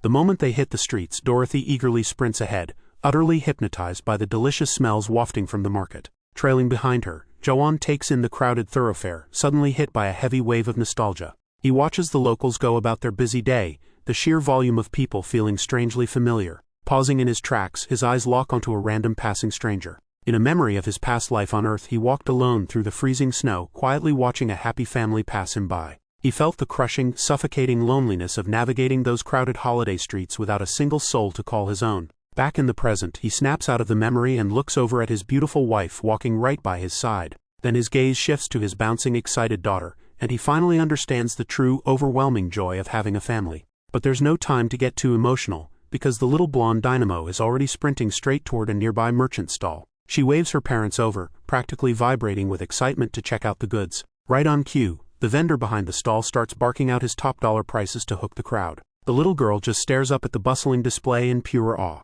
That is, until a young blonde boy suddenly pops up right beside her. Never one to hold back, she bluntly points a finger and announces that he looks scary, thoroughly confusing the poor kid. Watching from a few steps back, Joanne realizes with a sweat drop that the kid actually bears a striking resemblance to his own intimidating mug. While the kids bicker, Lizzie steps up to the counter and slides over her bundled cut hair along with the rabbit pelt. The deceitful vendor takes one look and immediately starts downplaying their value, sighing that the market is absolutely flooded with pelts lately. But internally, the guy is practically drooling over the flawless glossy quality of the fur, already plotting to scam her out of a fortune. Fully buying the lie, Lizzie's shoulders slump in defeat as she quietly accepts his pathetic lowball of an offer. The scammer mentally high-fives himself over the easy mark, right up until a massive suffocating shadow swallows him whole. Because Joanne is now looming right behind his wife, radiating a terrifying pitch-black aura that promises total destruction if this guy doesn't fix his attitude real quick. He just stares the scammer down in heavy, suffocating silence.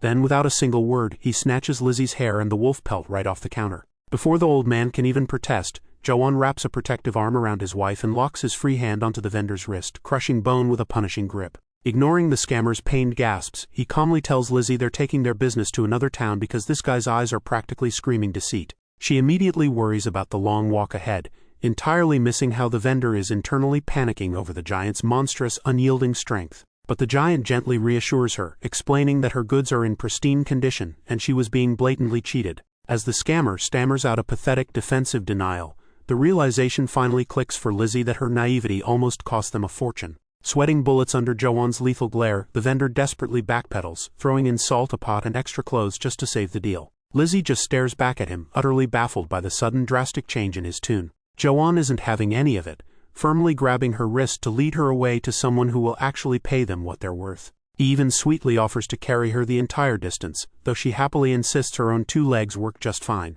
Left behind the counter, the deceitful vendor can only watch in utter dismay as the highest-grade catch of the day walks right out of his life. Desperate, he calls out for them to wait, begging for just one more minute.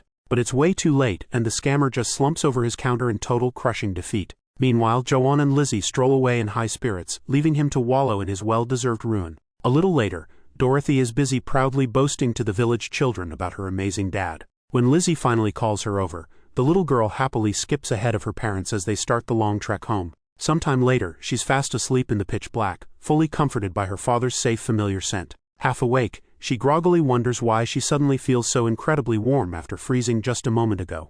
And no wonder. Her dad has literally tucked the sleeping girl safely inside his massive coat to shield her from the cold. But the cozy nap ends when she suddenly jolts awake, her little head popping out of the collar as she remembers her pet rabbit. She eagerly demands to be put down right this second so she can go feed it. Chuckling, the giant gently sets her down on her own 2 feet. The second her shoes hit the dirt, she sprints toward the rabbit pen, absolutely thrilled to be back home. Snatching up a handful of fresh grass, she excitedly calls out to Rabbit Buddy. But the moment she peers over the fence, her eyes go wide in pure shock. The pen is entirely empty. Devastated, the poor kid drops her handful of greens and immediately bursts into tears. Hearing the wails, Lizzie rushes over in a panic to see what's wrong. Through her heavy sobs, Dorothy begs for her missing pet to come back. The sudden commotion brings Joanne stepping back out of the cabin to investigate. He asks what happened, and Lizzie tearfully explains that the bunny has pulled a vanishing act. That's when he realizes his wife is actually crying too. Not because she misses the creature, but because she knows how hard he worked to catch it. He just stares at her,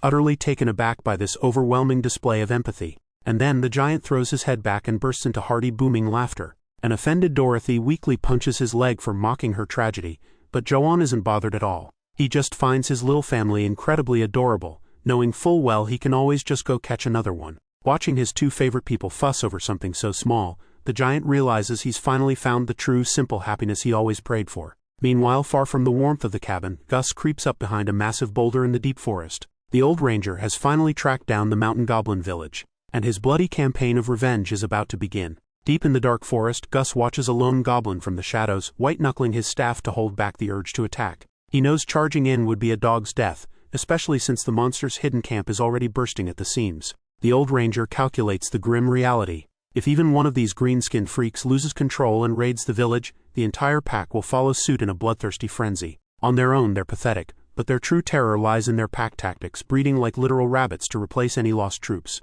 And the grim reality of how they multiply is a fate worse than death, relying on kidnapped women who are forced to bear their monstrous spawn until they finally break. Knowing their breeding instincts will kick into overdrive the second spring arrives, the old man sets a hard deadline to wipe them off the map. But to pull off an extermination of that scale, he's going to need some serious muscle, which means manipulating our boy. A reality that sends a bitter sting of guilt through the old ranger, as the image of Joanne's earnest gratitude flashes across his mind. Yet he pushes the hesitation aside, limping away through the trees with the cold resolve that Joanne is the only weapon he has to slaughter the horde. The comic then cuts back to the cabin, where Lizzie wakes up to a peaceful morning. Stretching the sleep from her eyes, she hears a rhythmic thudding outside and spots her husband hard at work in the shed.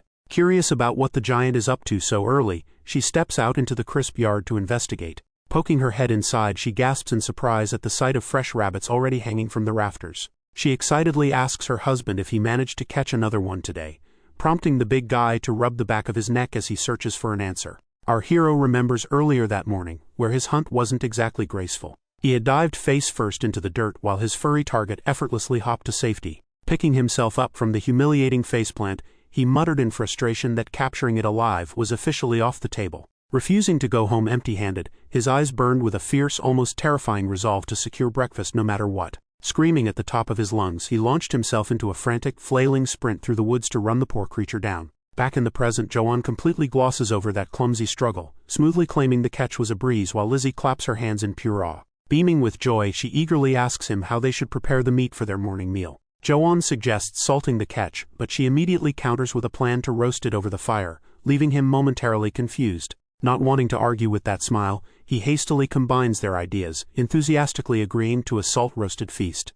Pumping her fists with adorable determination, she promises to make the dish absolutely delicious. Soon after, he is outside carefully rotating the meat over a crackling campfire, noting how the bamboo skewers will soak the perfect smoky flavor right into the vegetables. But as he turns the spit, he notices the campfire's heat starting to fade. Staring at the dying embers, he focuses his energy and summons a tiny spark of magic on the tip of his index finger. He glares at the pathetic little flicker, admitting it's a pretty underwhelming gift, even if it might come in handy for basic survival. Shaking off the disappointment, Joanne goes back to rotating the skewers, determined to get a perfect golden brown crust before Lizzie and Dorothy start getting hungry. Suddenly, the tiny spark on his fingertip flares into an intense aggressive blaze. Panicking that he's about to incinerate his family's dinner, he frantically waves his hand to snuff it out. Staring at his now empty palm, he tries to figure out why the spell suddenly surged after failing so many times, wondering if the trigger isn't actually coming from inside him. Thinking back to his brutal fight with the giant wolf, it clicks. The flames back then weren't shot from his hands, they were ignited directly onto the beast. If his power applies straight to the target instead of channeling through his flesh, it perfectly explains why he never burns himself, prompting him to put the theory to the test. Crouching back down by the pit, he points a finger at the raw meat and pictures the heat wrapping gently around it. Squeezing his eyes shut, he focuses all his mental energy on visualizing the exact temperature needed for a flawless rotisserie roast. Right on cue, the rabbit bursts into a massive roaring pillar of fire, startling him backwards but proving his hypothesis dead right. Sure enough, the raw catch is instantly transformed into a perfectly golden sizzling meal. Joanne is absolutely amazed that he just pulled off a flawless rotisserie roast with nothing but his mind. He brings the steaming platter inside, presenting it to Lizzie, who is completely blown away by the incredible smell. Dorothy meanwhile is just hyped for the food, cheering for meat as they gather around the table. Joanne tears off massive juicy chunks and hands them over to his girls. They waste no time digging in, taking huge eager bites of the roast. And the verdict is unanimous. The magical barbecue is an absolute hit, lighting up their faces with pure delight. Taking in their happy smiles, he finally understands that old saying about feeling full just by watching your family get fed. As they share the peaceful meal, he realizes that once he grasped the trick, wielding this power became incredibly easy. Later, he takes his practice to the forest, effortlessly blasting a large rock with fire from a distance. But as he watches the stone get engulfed in the intense blaze, the terrifying, lethal potential of this ability hits him. Even so, looking down at his hands, he clenches his fists with a new resolve. Between his healing and his fire, he now has everything he needs to protect Lizzie and Dorothy from whatever this world throws at them. He remembers it clearly. That eccentric old man in the red suit who granted his desperate wish for a family. Back in the present, Joanne looks up at the sky, deciding he definitely needs to set up a Christmas altar to thank Santa for this second chance. But his quiet moment of gratitude is instantly interrupted by an excited shriek echoing from the cabin. Inside, Dorothy is absolutely zooming, excitedly promising to give their newly conscious one-horned patient the grand tour. She proudly shows off the kitchen first, declaring it the absolute center of their universe. The little monster furball just blinks from its basket, completely lost in the sauce. Undeterred, the pint-sized tour guide moves right along, enthusiastically introducing the creature to a literal wooden wall. Then she sprints over to Lizzie, plopping the basket down to make the most important introduction of all. She points to the startled woman and strictly orders the rabbit to never forget its new mother. Just then, the front door creaks open, and the little girl immediately pivots to welcome her dad home. She holds the basket up high, proudly presenting the recovered pet to the gentle giant who saved it. But then she drops an absolute bombshell of toddler logic, announcing that the rabbit's name is also Dorothy, leaving him completely blue-screened as his brain hilariously misinterprets the expanding family tree. Equally baffled by the bizarre introduction, Lizzie asks the kid to explain herself. But as she stammers, awkwardly searching for the right words, Joanne's mind races straight past the pet and off a cliff, jumping to the most dramatic conclusion possible. Staring at his wife in sheer shock, he marvels that her small slender frame could be hiding such a massive secret. Dropping to one knee, Joanne gently places a hand on Lizzie's stomach, fully convinced she's pregnant as he pictures a literal baby angel, leaving the poor woman absolutely bewildered by his sudden leap in logic. Lizzie screams in absolute blushing shock, and frantically waves her hands to declare the B word strictly forbidden in this household, which makes our boy sigh in relief. He silently agrees that it's a bit early for baby number 2 anyway, The tension breaks completely when Dorothy wanders in holding the horned rabbit, utterly confused as to why her dad is kneeling on the floor. Jo-won just smiles warmly at the little girl, making a silent promise to give her all the love she's missed out on first. She giggles and compares his goofy posture to her new pet Tosuni, but as the big guy observes the creature, he realizes its single horn has already grown. He stares deep into its beady little eyes, seriously questioning if it's safe to keep a literal monster inside the house.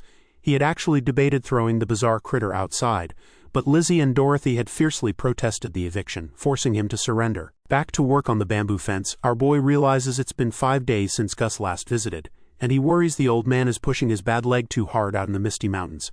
Jo-won stares down at his hands and contemplates a bold idea.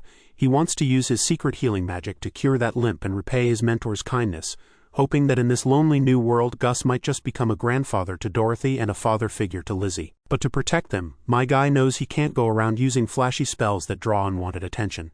Determined to internalize his fire magic, he sits alone in the clearing and closes his eyes. His core feels like a bubbling volcano of molten lava, and his hand trembles as he physically strains to contain the immense heat.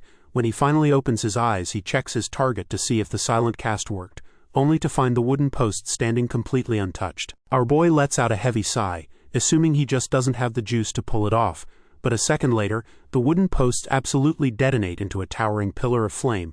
Panicking at the sudden inferno, he scrambles for a nearby bucket and violently splashes water over the blaze. As the charred wood sizzles, the realization hits him. He didn't fail at all since the spell just cooked the target from the inside out. He beams with pride at his own quick mastery, right before a familiar little voice calls out his name. With the new family pet officially spared from the barbecue, Dorothy comes sprinting across the grass to announce that the regular roasted rabbit is ready, and launches herself into the air with zero hesitation. Jo-won catches her effortlessly, gently scolding her for the dangerous jump while she just demands to be fed, and with the kid safely secured on his back they head off to enjoy their meal. But halfway back to the cabin, our boy suddenly freezes in his tracks, his expression darkening as he tilts his head up toward the sky. A massive flock of black birds is circling ominously over the distant peaks, and the cold realization hits him that he hasn't seen scavengers gather like that since he first arrived in this new world, a surefire sign of death. The grim thought is instantly shattered when Dorothy frantically tugs at his shirt to remind him the food is getting cold, so he shakes off the creeping dread, forces a cheerful smile, and carries her the rest of the way back. Later that day, a familiar cloaked figure calls out from beyond the newly built bamboo fence. Jo-won pushes the door open with a confused frown since Gus usually only visits at the crack of dawn, but the old ranger just eyes the defensive perimeter and points out that strangers in these woods are just as dangerous as the wolves. When asked what brings him by so late, Gus abruptly announces that it's time to craft a bow. He says they'll start with a simple toy and turns on his heel to leave, bluntly telling his apprentice to hurry up and follow because they are entirely out of time. Back at his own cabin, Gus steps up to a heavy chopping block, grabs an axe, and orders our guy to pay close attention. He readies a thick log, but instead of taking a wild swing, he pulls out a small wooden wedge and taps it into the grain with a mallet. He explains that the trick isn't to go too deep at once, but to work it gradually, and as the timber splits perfectly down the middle, Jo-won realizes the real lesson is about applying steady, calculated pressure. Moving inside the sunlit workshop, Gus rapidly starts assembling an arrow, but Jo-won can sense something is deeply off. The old man is rushing through the steps, completely abandoning his usual patient teaching style to just get the weapon finished. When our hero finally asks if there's danger on the mountain, his master defensively deflects by bringing up wolves, and even when Jo-won mentions the ominous flock of circling birds he saw earlier, Gus coldly brushes it off as a simple animal attack. Shoving the finished arrow into his apprentice's hands, the old man dismisses Jo-won with a quick promise to pick up the lesson later. But as our hero turns and walks away, Gus watches him go with dark, calculating eyes. A few days ago, Gus reported the goblin threat to the village chief, who immediately sent the cloaked messenger to a neighboring town, which housed a local guild branch capable of handling monster subjugations, and the old ranger knew they would quickly dispatch a team of adventurers to wipe out the nest. But back in his armory, the old ranger knows better than to drop his guard, well aware that these little green freaks move terrifyingly fast, meaning those ominous birds Jo-won spotted earlier weren't picking at animal scraps, but scavenging human corpses. He pinpoints a small isolated hideout where a handful of locals had been taking shelter, coldly calculating that a woman living there must have drawn the horde's twisted attention, and figuring that once the pack gets a taste of blood, their pent-up frenzy is bound to explode and spill straight into the village below. The veteran hardens his heart, fully accepting that a little collateral damage is the price of his revenge, knowing Jo-won's monstrous strength will be more than enough to keep the big guy alive through the slaughter. But as for Lizzie, the old man is perfectly willing to let her die in the crossfire. He ruthlessly rationalizes that even if his apprentice is left weeping over her body, the kid can always just find a new wife and start over. And with his mind made up, Gus steps into his dimly lit armory to prepare his gear for the absolute climax of his life's journey. He hefts a massive rectangular slab of iron from the racks, gripping the hilt with white-knuckled conviction as he readies himself for the carnage, and stares into the steel, thinking of Joanne's happy little family, finding a twisted euphoric joy in the promise of his final glorious hunt. While the old ranger coldly plots to sacrifice them, Lizzie steps out into the freezing wind where she spots Joanne leaning against the fence with a heavy sigh. She calls out to him with a steaming bowl in hand, which earns her an immediate scolding for braving the bitter chill, but she just ignores the lecture and offers up the hot stew, and when he tells her to head back inside, she stubbornly insists on keeping him company until he finishes. Touched by her quiet devotion, a warm smile spreads across our boy's face. As they relax by the crackling fire, Joanne savors every bite of the hot meal, bringing a genuine smile to Lizzie's face just to see him so well fed. Our boy stares at her for a long moment, completely overwhelmed by his feelings for this woman. He pulls her into a gentle back hug, whispering how grateful he is for her, while she softly replies that she's the thankful one. They just hold each other tight against the winter chill, their bond growing stronger than ever. The next morning, our hero stubbornly insists on helping Lizzie wash clothes down by the freezing river.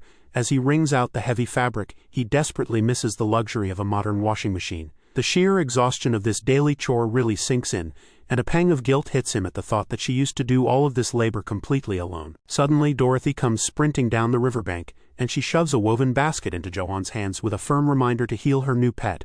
Peering inside, he spots a handmade replica sitting right next to the real horned rabbit. So he praises Lizzie's handiwork to the giggling child before reaching out to give the little beast a gentle pat.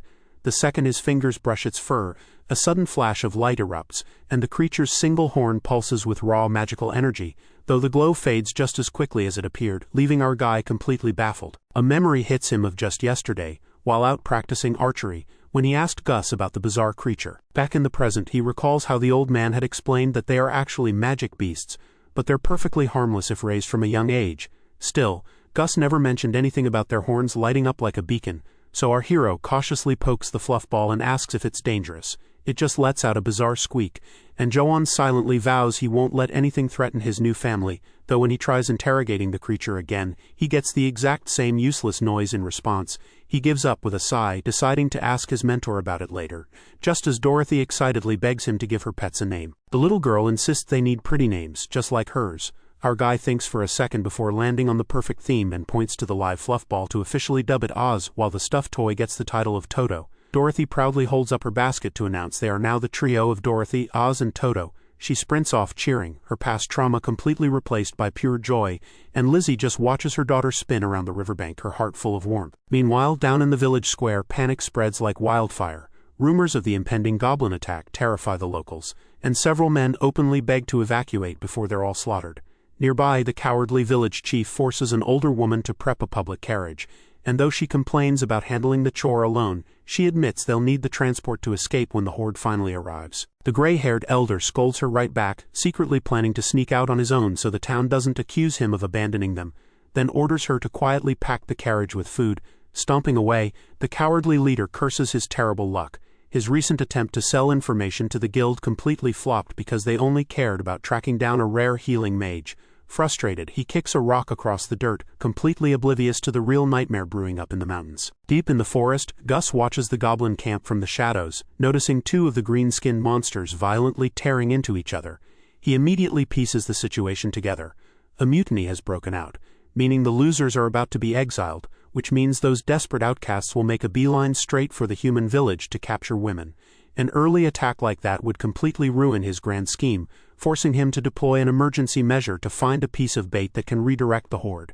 His cold eyes widen as they settle on the perfect target. A flashback hits him of how the little blonde girl used to be a broken, terrified child who hid at the first sign of visitors, making it almost a shame that our boy had finally taught her how to smile. Snapping back to the present, the old man ruthlessly crushes his own fleeting guilt, coldly rationalizing that the mother and daughter are just expendable outsiders destined to be collateral damage anyway. A memory surfaces of his youth, where his own father had wept over him, apologizing for raising a perfect killer but a broken human being. Gus mentally rejects the pity. His eyes flare with fanatical madness as he declares that the visceral thrill of the hunt is his only happiness, and he views our hero as his ultimate masterpiece, a flawless successor forged in the fires of losing his family. Spotting the exiled monsters already on the move, he knows it's time, pulling out a sealed letter to fully set his trap. A sinister smirk spreads across his face because just like the helpless rabbit caught in a snare, my guy's family is about to be fed straight to the wolves. Completely oblivious to the old man's betrayal, Jawan is busy out in the woods where he easily puts an arrow through a trapped rabbit. He stares down at his knife with a grim realization. He doesn't even hesitate to kill anymore. He has adapted to this brutal reality far faster than he ever expected.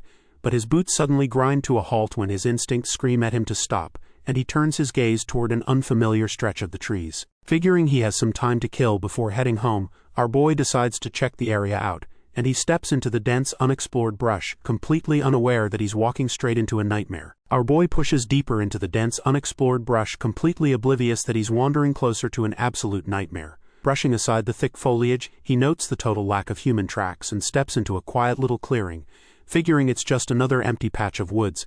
But a sudden rustle in the undergrowth makes him jump, and as a fat roe deer bolts from the bushes, his hunter's instincts immediately kick in with the realization that this single catch holds way more meat than the giant wolf he brought home last time. Refusing to let such a prime prize slip away, Jawan reaches for an arrow, breaking into a dead sprint through the trees. He draws his bow mid-stride, narrowing his eyes as he tries to focus for a moving trick shot, but his heavy boot catches hard on a hidden mossy log, sending him crashing face first into the dirt as he listens helplessly to his dinner scurrying off into the distance, leaving him to lift his smudged face and groan in sheer frustration over the clumsy mistake. But as our hero kneels in the dirt, something else catches his eye, a trail of massive footprints stamped directly into the path, and as he studies the wide impressions, he knows instantly they didn't come from any human.